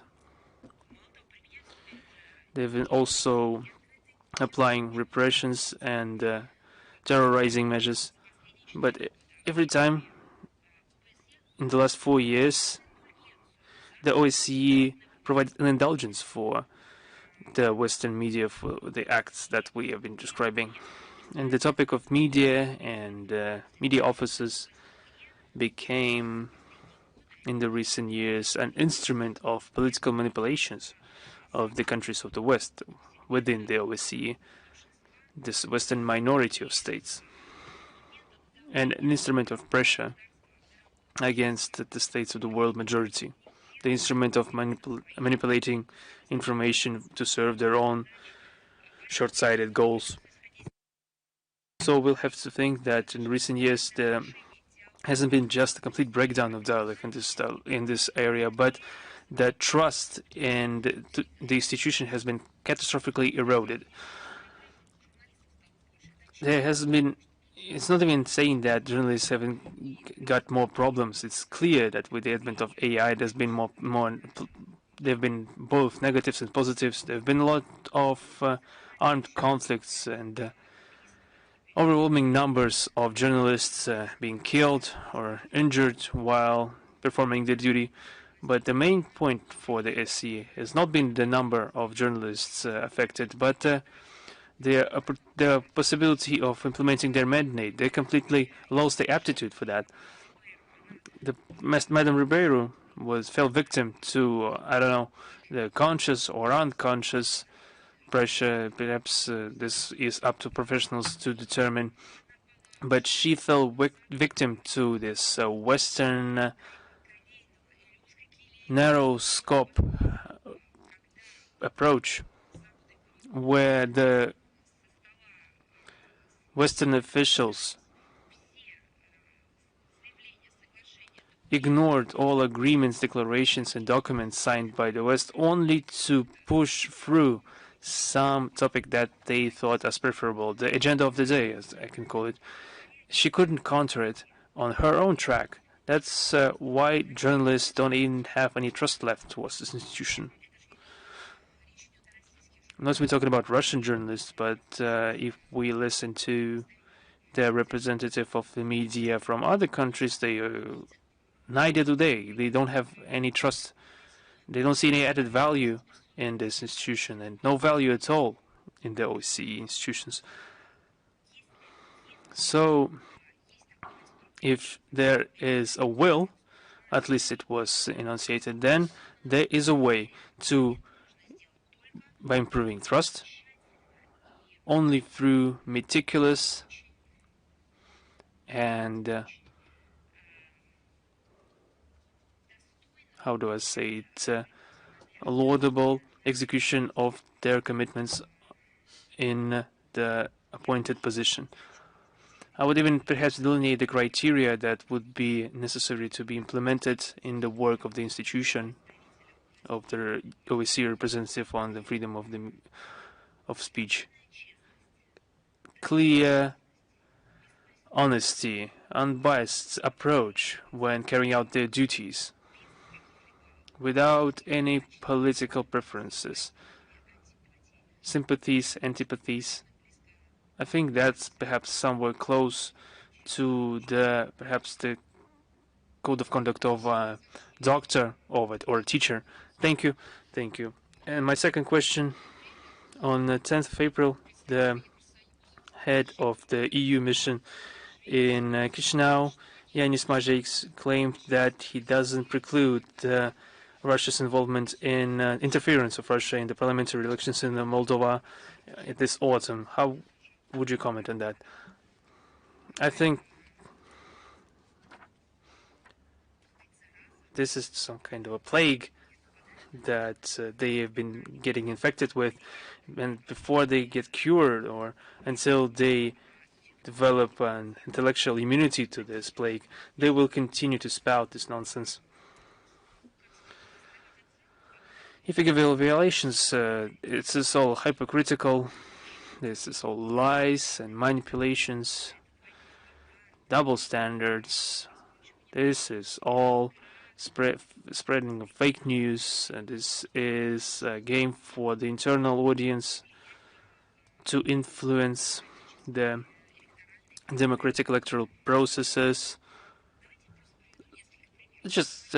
Let me just give an example. On one hand, Russia is accused of influencing electoral process and justice process in Moldova. We are also accused of cyber attacks, misinformation, etc., etc. However, they didn't provide any proof, no facts.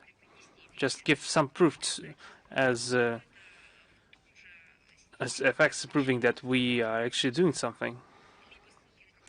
They are either citing some classified information that they cannot present, or, as was told us by liberal Democrats in the US, everything is in the social media. And a couple of years later,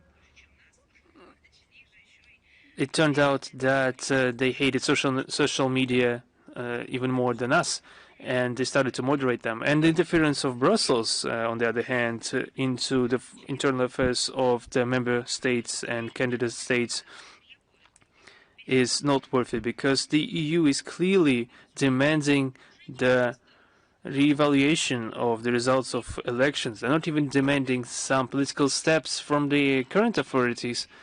They can just completely cancel the results of elections if they don't like it. And the case in point is Romania, from the same region. It's a complete shocking development,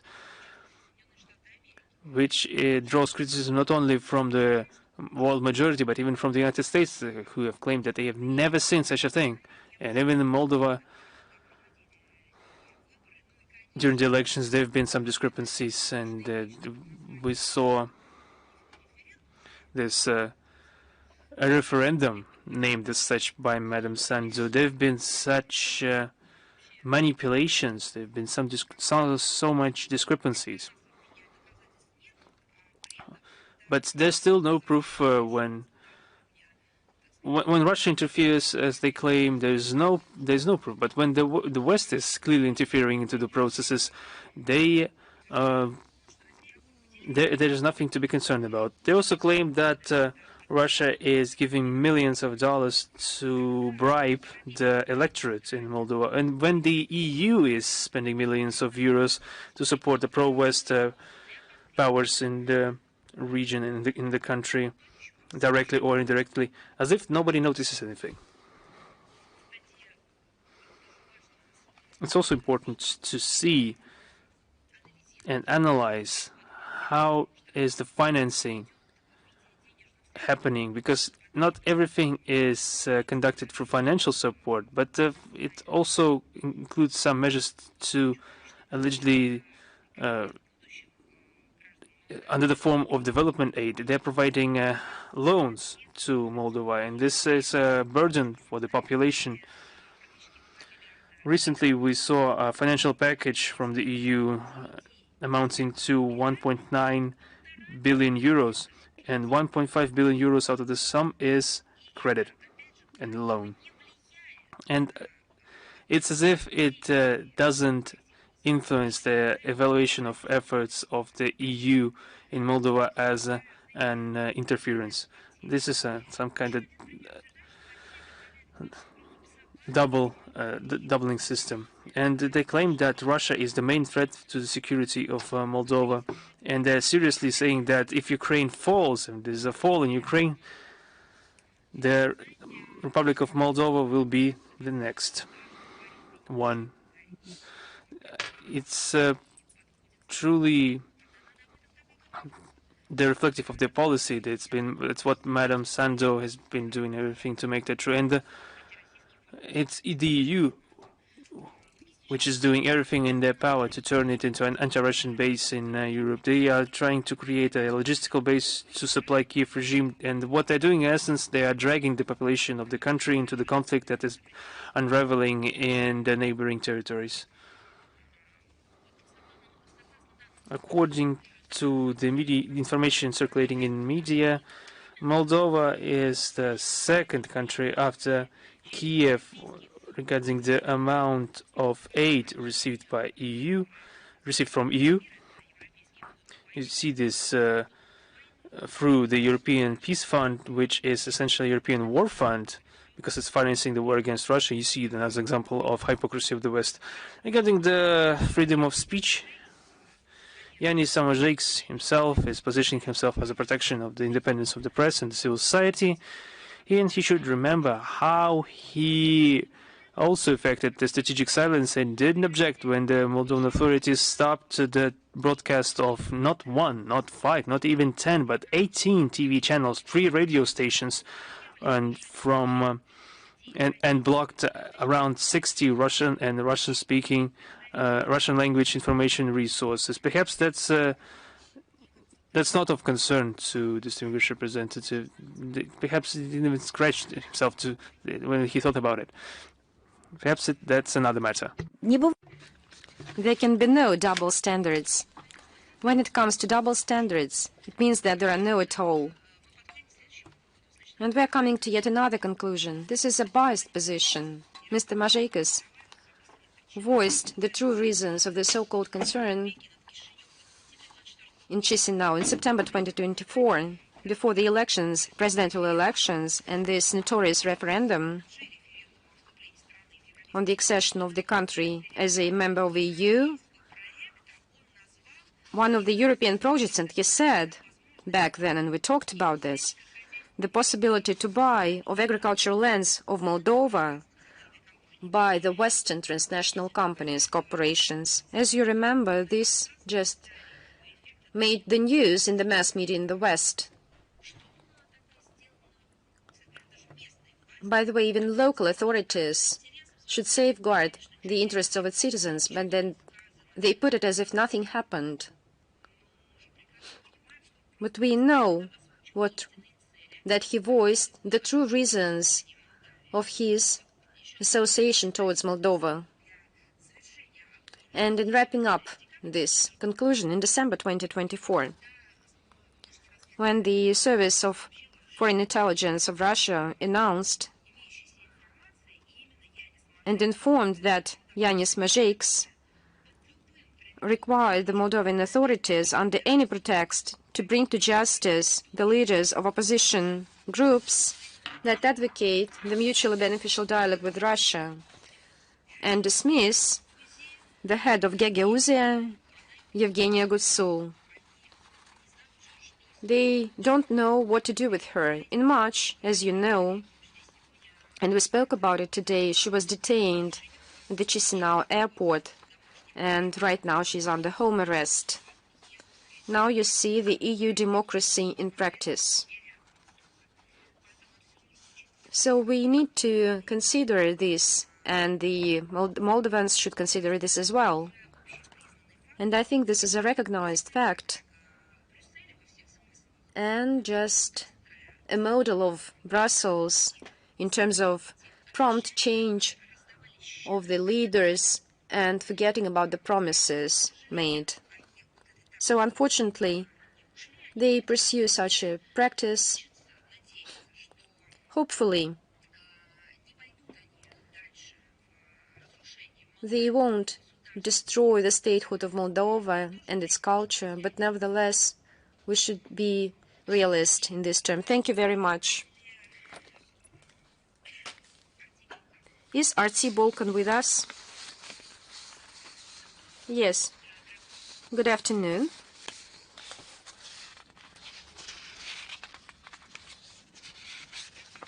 I don't hear you. Just a second. Good afternoon. Madam Zakharova, do you hear me? We have two questions today. The first, what are the expectations of Moscow on the new government of Serbia, which after the criticism of the European Union by Alexander Vucic, and my second question will come after my first one. I think that's a good pretext for the representatives of the European Union, including for those whom we talked about them just right now, to resent in terms of interference in domestic affairs of a sovereign state, and I'm talking about Serbia. This is the first point. And secondly, I would like to tell you that the truth that you already know. We will build a mutually beneficial cooperation with this country in the spirit of friendly and partnership relations for the interests of our peoples. But as for the root causes of Brussels' interference in domestic affairs, even up to forming the so-called cabinets in the Serbian government, you need to ask this question to Brussels itself. And we have the second question. What is the progress of talks and what can influence signing the new gas deal between Serbia and Russia? With due account that the current deal expires on the 31st of May. As you know, the new contacts on the contract on supplies of gas to Serbia is being conducted by the competent authorities of the both countries. I can clarify if you give me some list of specific issues, and it will be much easier for everyone to redirect your question to the experts concerned, and we can send you back their response. Thank you very much. Thank you. Is Xinhua with us? Good afternoon, Madam Zakharova.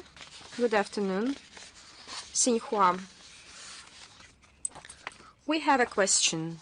Recently in Beijing held a central meeting on the work with the neighboring countries, with China. It mentioned that in order to build a community with one fate, China is ready to cooperate in various areas. This is the strengthening of strategic mutual trust, establishing the network of interaction, joint ensuring of regional stability, expanded contacts and exchanges, facilitate people's movements, and so on. What is your comment?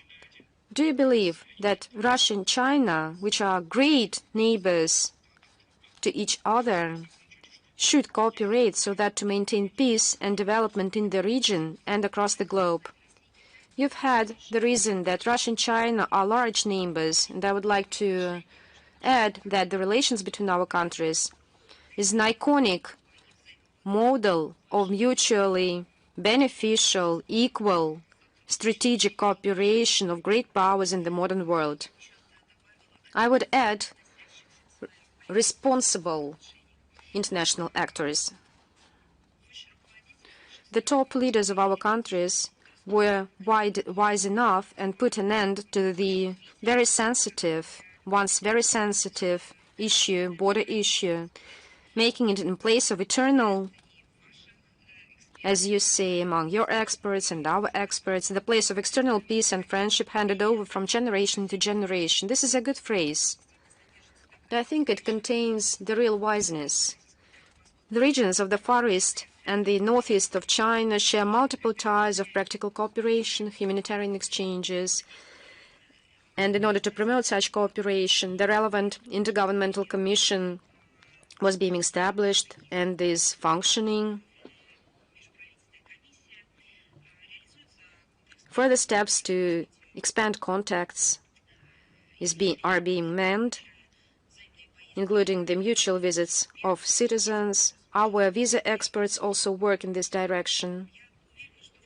I believe that is cross-border interaction. Russia and China are iconic good neighbors. This does not mean that we don't have any issues that are not to be resolved, but the matter is that we stand ready to resolve them on a mutually beneficial basis. We maintain friendly relations with all our border neighbors and the neighbors that border with China.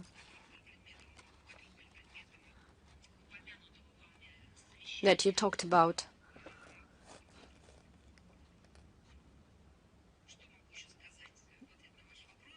What else can I say?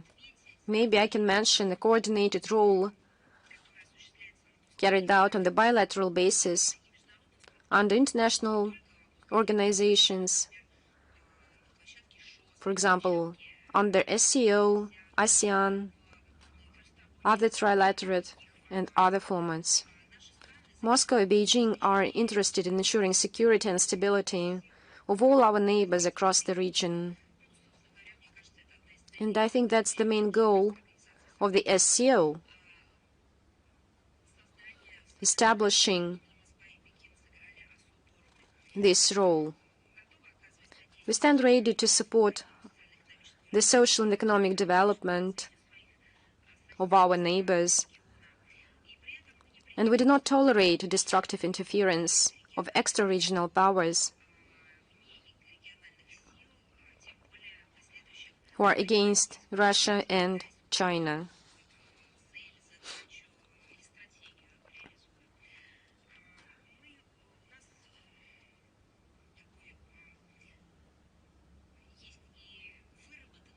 We have elaborated a joint support to the regional issue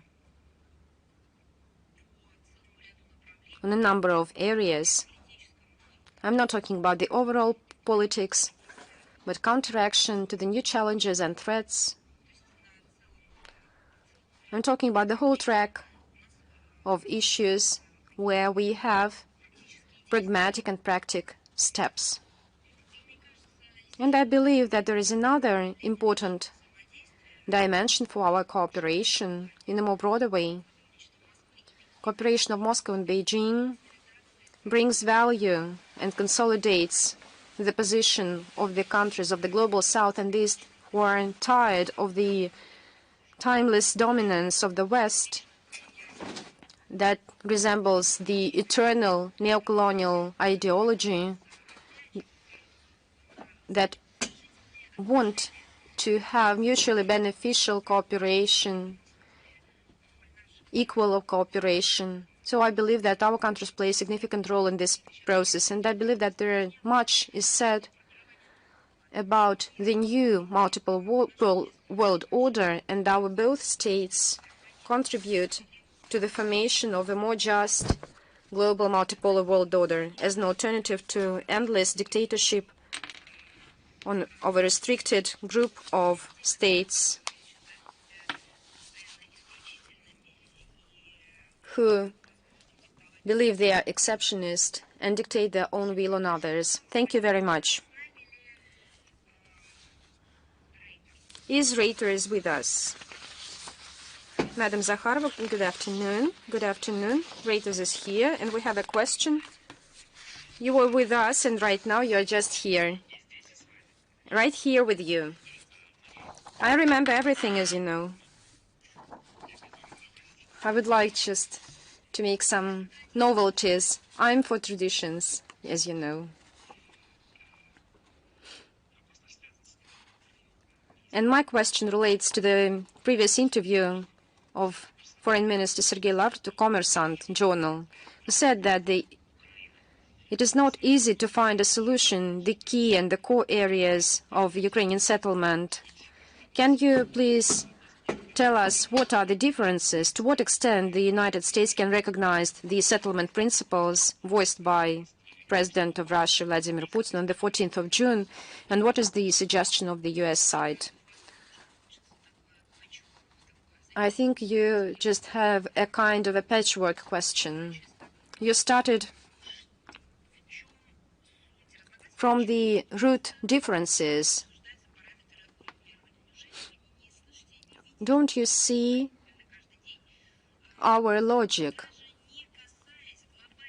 Even if we don't touch upon the root causes of the conflict that need to be eliminated, even now, on the local track, the deals, the 30-day ceasefire deal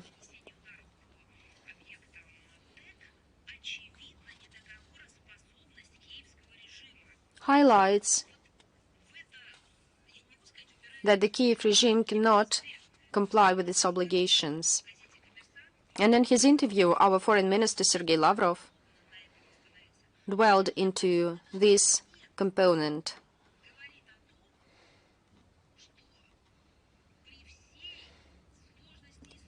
I refer to that with due account of the complexity of the issue. All crazy things that evolved in this dimension, who forged young democracy in Ukraine. But without this key component,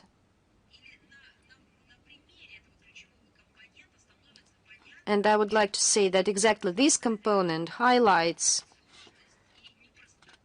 the complicated nature of the agreements to be aligned. You are talking about the alignment parameters, but the Kiev regime that shows it cannot comply with any obligations, and it's just a fact.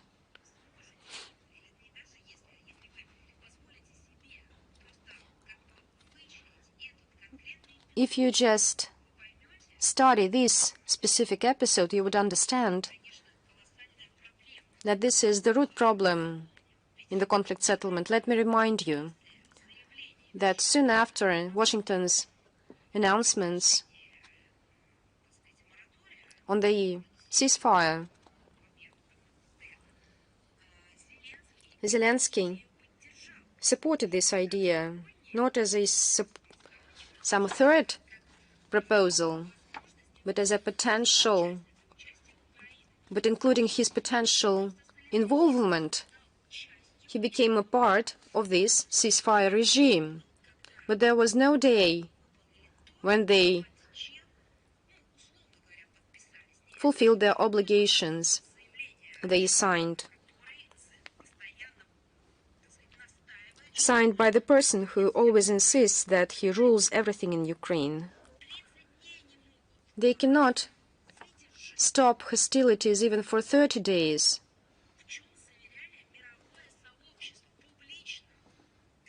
They do not keep up with their promises made to the whole international community. They should have withstood their promises. This is once again another example that any parameters to be aligned in the context of potential agreements must be implemented and fulfilled by the parties.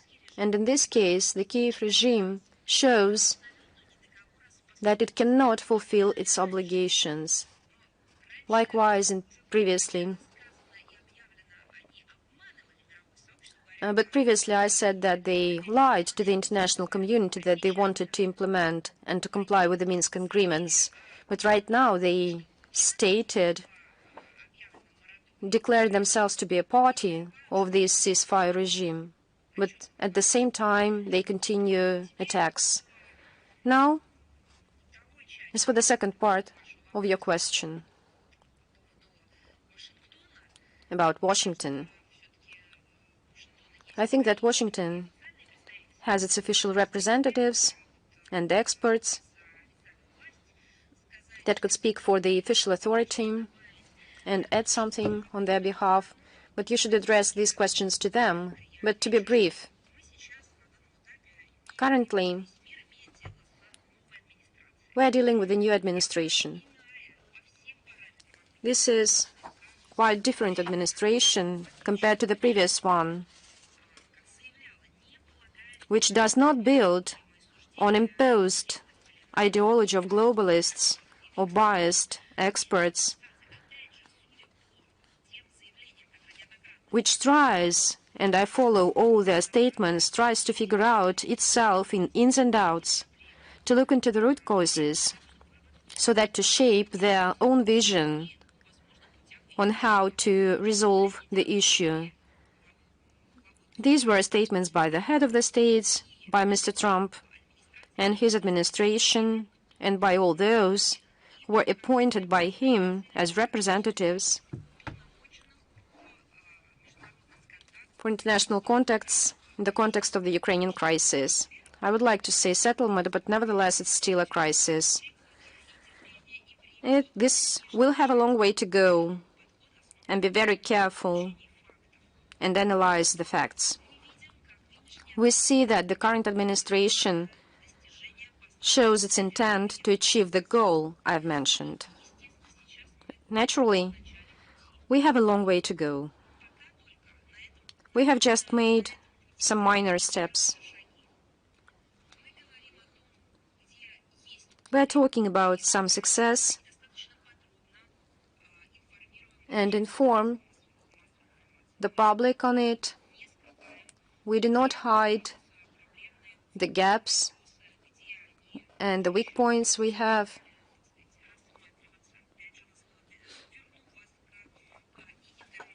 And I would like to remind you of the interview of Sergei Lavrov to Kommersant, and his statements. We'll make links in the text version of the brief. We continue our trustworthy contacts with the American side. We can see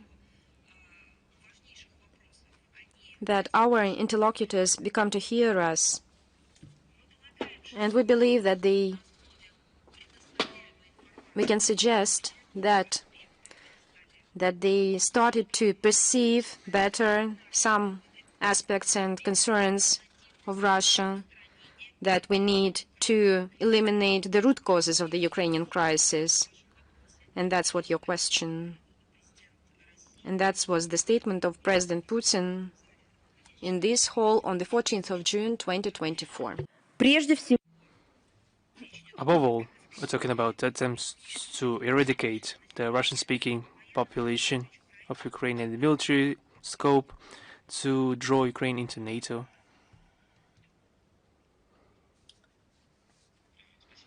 Thank you very much for the response. Thank you. Is the Media Corporation of China? Yes.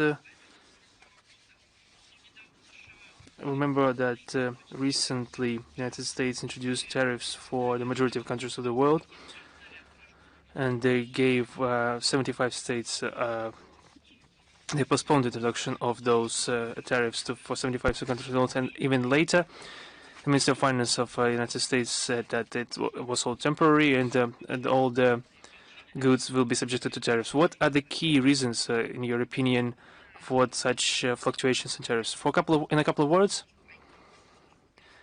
and I will be saying that they are trying to gain preferences. In 2 words, they are not even hiding to that. They, as we said in previous briefings, they are doing that in their own fashion. Each new administration or each new team that changes, in that case, they are doing this in that way. In Washington, once again, they don't hide it and don't consider themselves tied by the international trade obligations. They are not consider themselves bound by trade law. They are not bound by, as they say, the obligations within the WTO. They preferred unilateral tariff protectionism, and due to this protectionism, perhaps they desired to increase access of United States companies to foreign markets and thus gain investments to shift manufacturing to their own territory. This all emanates from their own statements, and the tariff barrier, in essence, is being used by the White House to force trade partners to accept the terms of the United States or to gain preferences, as already said. Any turmoil for the world economy that is clearly could lead to the lowering of demand and of development rates is obvious, perhaps to negatively influence the world processes. Russia, as a prominent exporter country and a responsible participant of the multilateral trade system, is interested in honest, open trade relations. Once again, we are standing for honesty and equal competition. It's obvious that the competition can't really be equal, but everyone should be bound by the same rules, since everyone's a participant of a singular space in which you have to have a civilized interaction with each other. And moreover, those rules for this common space have already been elaborated, and no one officially derogated them previously. That's why our country is standing against the use of any unilateral limitations in trades, such limitations as illegitimate sanctions, politicized and environmental climate demands, and other methods of competition that is negatively influencing the global trade and contradicts the obligations taken upon by states in the framework of relevant structures and organizations. So there is nothing illegal for a country, for example, saying that they would be withdrawing from some international structure in accordance with the existing procedures and rules and obligations. Well, but then one should leave that organization, but preserving preferences of being member of the organization and then claiming that they bear no responsibility or have no obligations towards members of these organizations, and that the country is not bound by any laws or obligations, that would be strange. Either you have a full-fledged membership, which includes both preferences and responsibilities, or you can say that the United States, for example, is no longer a member of the WTO. Thank you. Let's continue. I have a second question. That tomorrow we are starting the 5th Beijing International Film Festival. The Russian movie, The Prophet, the history of Alexander Pushkin, made part of the short list of the program. And what, in your opinion, is the factor in the success of the Chinese film industry in Russia, and how does this cultural exchange influences the film industry and culture in Russia and China? Our cooperation in the area of cinematography is one of the very important facets of the multi-pronged package of bilateral relations between our countries. Our film industry was always appreciated in China, perhaps with some lulls, with some pauses, with some brief periods of counter tendencies, but generally our films have been generally represented in China. But now our audience is also very interested in watching Chinese movies, and we've been familiar with many Chinese film directors and actors, and even before that. But now we are creating joint projects with China in that regard, and this direction is obviously one of the focuses of our leaders, and the peoples of our both countries should know each other better, considering that we are we're two largest countries neighboring each other. On the sidelines of the BRICS summit in Kazan, the heads of states especially mentioned the questions of the development of joint cinematography production. And to implement those agreements, we are currently conducting systemic work to further extend and enrich the relevant exchanges. In March this year, just recently, less than a month ago, the delegation of Russian cinematographers led by the Minister of Culture of the Russian Federation visited China. There was a roundtable with the specialists of two countries. There have been presentations of new creative projects. Russian representatives were able to visit the cinematography studios. They have harmonized the plan of actions on joint cinema production, which I hope will be signed soon. I think that the relevant agencies will be able to inform you in more detail on that, but we are sure that in that regard we have broad perspectives for increasing our interaction. Once again, in our history we have good examples of such interaction, and I am sure that the prospects are even more important right now. For example, the Red Silk, a movie that recently premiered in February this year in Russia, and I think that was a veritable success. One more example is the annual film festival, which of course garners interest from the public in both our countries. Both our and Chinese movies are participating in different international film festivals on a regular basis. We are greatly happy to see that the Russian movie, The Prophet, story of Alexander Pushkin, received great attention and success, and we wish success to the director and all the cast on the upcoming Beijing International Film Festival. We hope that there will be more showcases of Chinese movies in Moscow. April is usually rich with cultural events, so I would like to wish everyone to enjoy those movies. And at the state level, of course, we've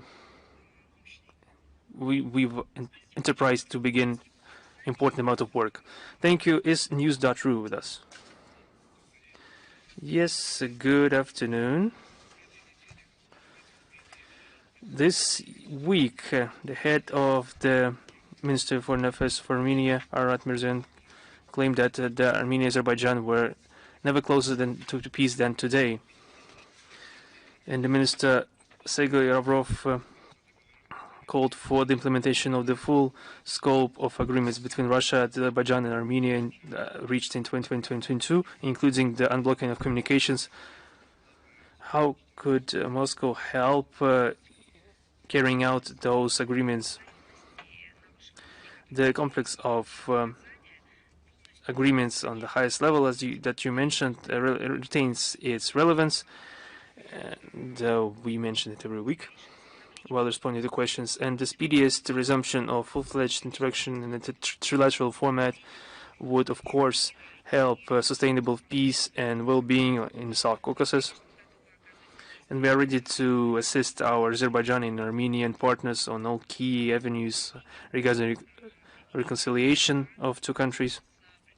We had and we still have some good progress on the unblocking of transport and economic communications in the framework of the tripartite working group presided over by the deputy prime ministers of Russia, Azerbaijan, and Armenia were ready to share experience in implementation and demarcation of border specialists in that area.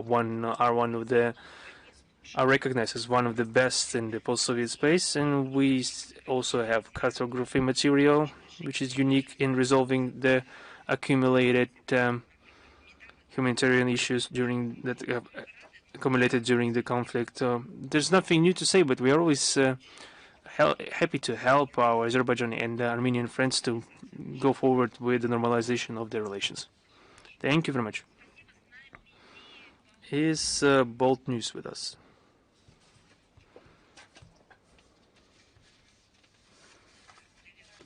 Yes, good afternoon. You already responded well to our question regarding Estonia's intention to sink ships, so that's it for my question. Is Al Mayadin with us?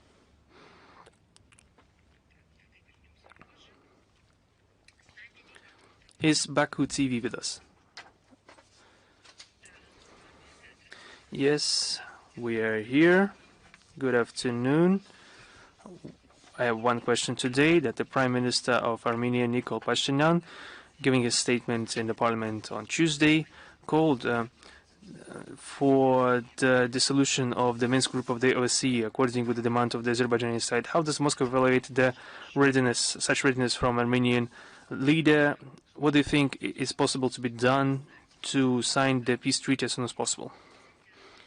You know, I will just remind you, we've been mentioning this on numerous occasions, that with cessation of communications from the United States and French co-chairs of the Minsk Group in February 22, and with the recognition of Armenia for Karabakh to be an intrinsic part of the Azerbaijan Republic as a result of the Armenia-Azerbaijan-EU-France summit in Prague on 6 October 2022, and the reversal situation on the ground in September 2023,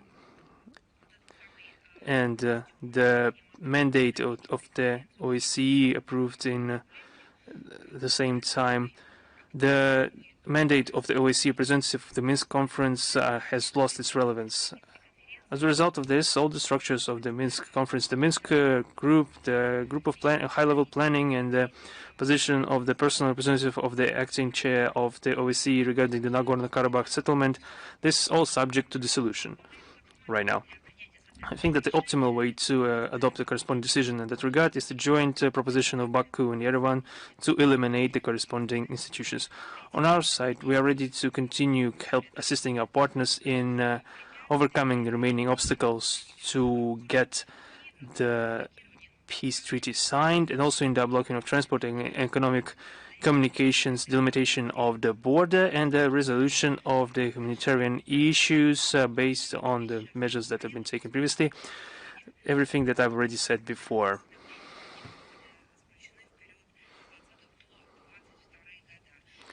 And of course, we are always ready to confirm our readiness to provide the Russian platform for negotiations of representatives of Azerbaijan and Armenia on the entire spectrum of bilateral questions, including the conclusion of the peace treaty. Thank you very much. Thank you. Is Moscow Post with us? Yes. We have one question today, but it's quite large in volume. The head of the delegation of the Russian Federation at the Vienna negotiations on issues of military security and arms control at interim, Yulia Janova, mentioned that the Western coalition containing 50 states is completely supporting the Kiev Nazis. And with that group, it would be very difficult to build constructive relations while discussing at the OSCE forum on the cooperation on security measures. It would, as stated by the head of the delegation. And what is the usefulness of this forum, and how do you evaluate the current process of Helsinki process that was launched during the USSR under the influence of the outcomes of the Second World War? After the dismantlement of the Russia-NATO Council, this forum at the OSCE remained one of the singular channels of multilateral, multi-political context between countries and the collective West. It's very important that the work with the forum is being conducted with the equal participation of all state parties and based off the principle of consensus, which is a key principle for the OSCE. It means that no one can impose an unacceptable decision upon Russia or just ignore our opinion. Last year, the Danish chairpersonship of the forum, with this Russophobic onslaught, tried to violate this principle, but this attempt was thwarted by the Russian Federation. We have to state that the remilitarization of the western part of Europe and this aggressive rhetoric that is being imposed to the popular conscience in the NATO countries and the European Union is negatively influencing the forum and its work. We see how the Westerners are trying in earnest to obstruct the implementation of its mandate. And the mandate, as I remind you, is to ensure security and stability through negotiations on exact measures, confidence-building measures. And in practice, we see that the Western Europe is going into a diametrically opposite direction. Militarization, destruction of trust, breaking up of any mechanisms guaranteeing security. This is a process that leads to an abyss. Other than that, the French, the Canadians, the Poles, the Baltic states, and other radicals are trying to use this forum as a platform to have a hybrid opposition to our country. We are talking about misinformation and different other tricks up their sleeve. We are trying to disavow such approaches. We use this platform to spread truth based on facts, on verifiable information. And in the last 3 years, the OSCE Forum witnessed the publication of around 100 reports regarding the real situation in the area of the special military operation from our side. We also present reports on the war crimes of the Kiev regime with assistance of Western mentors, including in the Kursk region. We are trying to have them open their eyes and witness the truth, however damaging it would be for them. We see how there is oppression of media sources in the Western countries, even their own proprietary media. There are no trusted sources of information in the region, only the mainstream news and the official statements. We have repeatedly mentioned the deep crisis that the OSCE generally experiences right now. I would like to remind you of the statement of Minister of Foreign Affairs, Mr. Lavrov, during the Council of Ministers of this organization recently. The current situation in the organization is characterized by the maniacal desire of the Western countries to subject this Vienna platform to their own interest. There is an element of attempts to privatize the pressure instruments. We have seen it all. In the framework of this frenzy idea, of course, the most horrible thing we are witnessing not some political interests and distancing from the OSCE principles and disrespect for the main mechanisms at the core of this organization. We are witnessing the processes within the OSCE. That's because in order to contract to which it was established, I'm talking about the glorification of Nazism, neo-Nazist sentiments. The West is trying to revise the results of the Second World War to minimize the contribution of our country to victory, to whitewash the Nazi criminals. The OSCE did not oppose to it, but with its inaction. It even pours water on the meal of all those who are doing so. The West decided to forget about the tragic lessons of the history, and unless the NATO and EU countries abandon their geopolitical games, the organization that was established by de facto the victory over Nazism by the Helsinki process, and that's the principle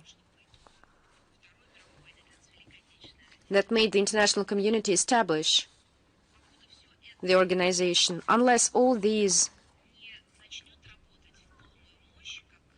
work as it should work, along with this organization charter, there won't be any future for this organization. We need to preserve not in the form and the shape of this organization, but I'm talking of the terms and the content and the functions of this organization. Is Vestnik Kavkaza with us? Good afternoon, Madam Zakharova. The Foreign Minister of France, Jean-Michel Moreau, hoped that the EU mission in Armenia will expand, which sees and eases tensions in Caucasus. What is Russia's attitude towards the French mission in Armenia? We've talked about this as well. There are all concerns to say that the French are interested in maintaining regional tensions in order to achieve their own geopolitical goals. We are not deluding ourselves as for we are being assured of good intentions of Paris in the Caucasus. And this trip has nothing to do with the process of de-escalation or normalization of peace building or peacekeeping process.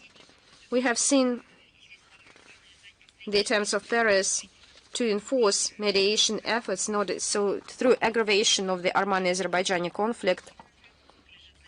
It's the French who are responsible for the undermining the work and dismantling of the OSCE mission. What is the main goal? We are quite aware of it. It has nothing to do with the tasks to normalize the situation between Yerevan and Baku. We can call them, and I mean the EU, as monitors and spies. And they are working with all the countries against all neighboring countries to Armenia. It was mentioned by many regional players. And the information that Paris gathers and collects in the region, they do not share it with the Armenian side because they have quite the opposite objective. They submit all this information directly to Brussels so that Brussels can consolidate its position in the former area of influence of the Soviet Union. As we know that EU and France are planning to extend its mandate in order to, by all means, to consolidate its stance in the South Caucasus, squeezing in between non-regional players so that the destiny was decided not by the countries, a part of this region, especially taking into account that they have their own experience, to dictate their own will. Of course, they are called as a NATO mission. Of course, they are not called themselves as a headquarters, but these are NATO countries, de facto. The observers do not bring any stability to the region. We record messages on gunshot in the Armenian-Azerbaijani border, and this is another confirmation that extra-regional activity, irrespective of France or the European Union, does not bring peace to South Caucasus. Moreover, it creates dividing lines and hotbeds of tension. Of course, it's up to sovereign Armenia to choose external partners and the parameters of national security. But I believe that everyone understands that South Caucasus is seen by the European Union as another front to unleash hybrid war, global hybrid war, against everyone, I think.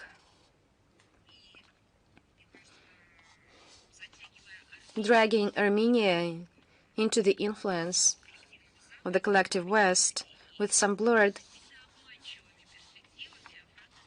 perspectives, France tries to undermine the historic Russo-Armenian ties that have always been for the benefit of the peoples of our countries.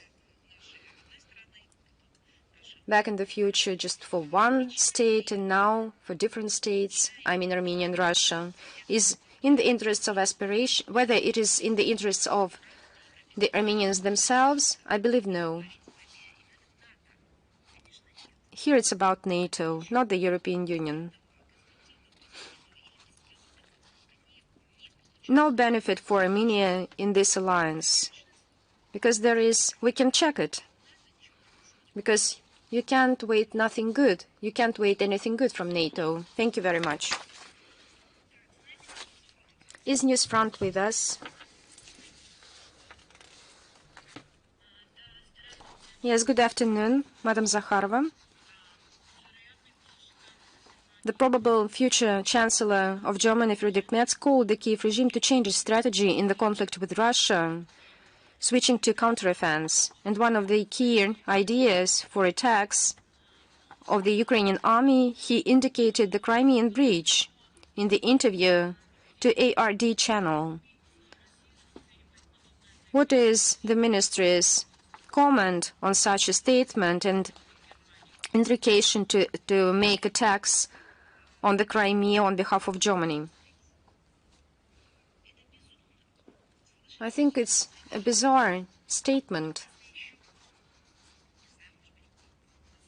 Maybe a year ago I would say that it's bizarre because it's beyond values, moral values, because it's just a kind of terrorist logic, because it's an extremism. It's all about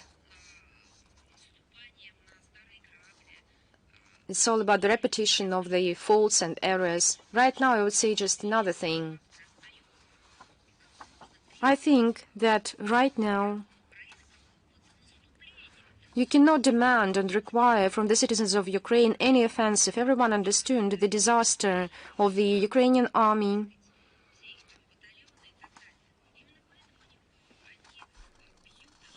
And that's why they're deliberately attacking civilian infrastructure, civilians, because they don't have any other choice with counteroffensive. Because this counteroffensive led to massacres of the Ukrainian citizens who were forcibly mobilized by Zelensky regime. And against this backdrop, there is one sponsor of this slaughter of our brothers, Slavic brothers, and I'm talking about Germany. It's one of historic sponsors, by the way. And once again, we see how they're trying to raise and to encourage this ill body to make a counteroffensive. You just need to have a look at all these war prisoners of Armenia. We treat them, we nourish them, and then the Ukrainian army and the soldiers captivated and held in prison tell how they were treated in the Ukrainian army as a kind of subhumans. I know that the leader of Germany should have fixed the following, that without aid of the military of Germany, this combat with the cruise missiles is impossible. Any attacks on the Russian energy infrastructure, critical infrastructure, as you mentioned, and Merz indicated exactly the Crimean Bridge, that would be considered as a direct involvement of Germany on the side of the Ukrainian regime, with all its repercussions for Germany. Although that we can speak on the side of Kiev regime, because it's not a side, but it's just a tool in this Western manipulation and this Western war. Thank you. Is Голос Отечества with us? Good afternoon, Madam Zakharova. We are with you. Good afternoon. We've heard your question to the answer to the question about the interview of Mr. Lavrov, that Russia and US has not aligned the security parameters on the Ukrainian crisis. We would like to ask another question as for the parameters. Before the decision of the court issues the legitimacy, we cannot reach any agreement because there are no legitimate powers with which we can make agreement. How can you comment on this impasse? We don't know anything that anyone appealed to the court asking to cancel the independence of former Soviet republics, and that would be have some legal laws as a processes. So I believe that your question is quite blurred.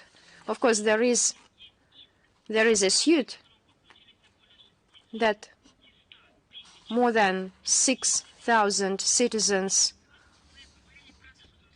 of our... You were talking about prosecutions. No, it has not been initiated. So I cannot answer your question because there are no initiations, because you're talking about the court proceedings. Thank you. Is author E with us? Goodbye. Good afternoon, Ruslan Pankratov, author E. You have answered the first question in a detailed way. I'm talking about the threats of Kaja Kallas and all her reflections in her mind. But the next news is very thrilling as well. The apostolus in Ukraine, Archbishop Visvaldas Kulbokas, declared, and I quote, on the 13th of April, the Russian army shelled Sumy on the Palm Sunday, and the Ukrainian city Sumy went to churches to pray. This missile shelling claimed lives of 30 people exactly at the time when they went to pray, because this was the attack just in the downtown of the city. And this is the end of the quote. We know that this attack was made on the military infrastructure, claiming lives more than 30 mercenaries, foreign mercenaries and instructors. How can you comment this? Because the so-called Holy See and the apostles are actively participating in this propaganda campaign on behalf of Ukraine, just forging this agenda, anti-Russia agenda.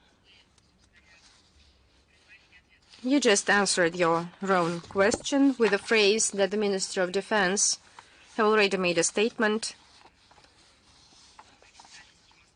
And you know it, that on the 13th of April, the Russian army shelled the gathering of the command staff of the group of Ukrainian army in Sumy.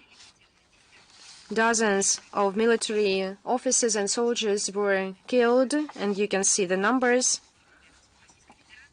revealed by the Defense Ministry. I also talked about today that all that we hear from the Western mass media and their activists in international organizations, shortly after the attack of Russia on this gathering, this is another staging,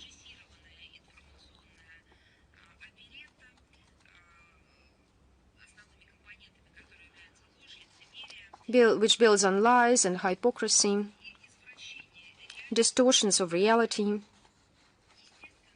Naturally, we are witnessing this on many occasions, contrary to the common mind, common sense, not to mention about some moral values. They continue to use human beings as a human shield to cover up Zelensky and his patrons. Then they use these people as a pretext to blame Russia. We're seeing this starting long before. By the way, the real facts, for example, the fact which the West decided to build upon in assessing the second Maidan coup d'etat in 2014, who shelled the peaceful protesters. And the West doesn't say a word about this, but the EU said back then that was a shooter on behalf of the Ukrainian regime who opened fire on the civilians. But the most important is that inside the Ukrainian society, as I've said, irrespective of the political views and preferences, after this atrocity by Zelensky and his accomplices, the public started to decide whether it is possible or not, and who is responsible for this, who planned to use civilians, women and children, to clearly make another staging, blaming Russia and submit these accuses to Washington as de facto material of violence by Russia of all reasonable promises and agreements. And you see these harsh debates in the Ukrainian society. There is an outrage. They're trying to find all those who are to blame. How it came out that in the downtown of the densely populated city on this Orthodox holiday, the Palm Sunday, there were staged events with the participation of many military men. And the public poses this question. And why this event engaged women and children, people, voices in outcry. The former declarations of the apostles in Ukraine, and he is a very biased personality, and we know it, they are deplorably frustrating, taking into account the attitude of Pope Francis, who showed the understanding of the root causes of the current conflict and expressed readiness to support through diplomatic means the settlement, not to fan this situation, but to smoothen the situation. Previously, there was a telephone conversation between the Holy See and the Foreign Ministry, during which the Ukrainian crisis was discussed and the prospects of its resolution on the basis of the approaches of the Russian Federation, as well as confirmed the interest to continue a meaningful dialogue. And instead of stating some biased and unjustified statements that contradict the current political policy of the Holy See, in order to cater for this Kulbokas, he should have focus on important tasks that truly in line with his diplomatic mission in Kyiv. For example, it's not my task to lecture him. I think that he has curators from official Holy See who tell him how to work. But in general, if he comes up to us with his opinion, that's a good opportunity to answer back with recommendations. For example, he can conduct pastoral work with the Ukrainian authorities, so to convince them to respect the ceasefire under which they signed. I'm talking about Zelensky. Well, for example, he could work with the Kiev regime so that it could stop the daily mass attacks against the civilian infrastructure in Russia, or try to reach the Kiev regime for them to abrogate their self-imposed ban on negotiations with Russia. I think he has different facets of his activity that directly pertains to the competences of papal nuncio in Ukraine, But we see overwhelming cynicism with which the Kiev regime is attacking and destroying the Ukrainian Orthodox Church. That's where the representative of Christian denomination, Christian family, could find use for himself, so that he is witnessing firsthand how the Ukrainian Orthodox Church is being destroyed, how parishes are being destroyed, how the parishioners are not just suffering morally, but they being persecuted physically, including repressions and even killings. He is able to see the desecration before the eyes of the international community, desecration of Ukrainian holy sites and Christian holy sites in Ukraine. So the entire Christianity is being harmed. That's just a brief list of things that he could do in his free time. And not even in free time, his work time too. Thank you very much. Is Vesti with us? Perhaps no. Is Al-Mayadin with us? I should clarify. Is Al-Mayadin with us? If not, we will be responding specific. Yes. Good afternoon. Natalia Kapanenko, Vesti. I just wanted to go on with the Christian topic. Now into a different region. As you know, there's a conflict in the Middle East. Our readers and concerned public is concerned about situation about the holy sites in the Middle East, and what is the situation with the holy sites in the Middle East? How secure are they?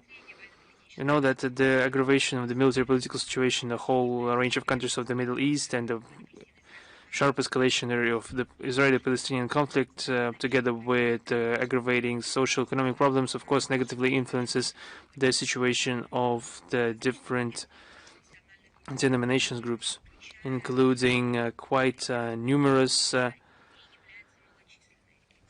Christians community in the region.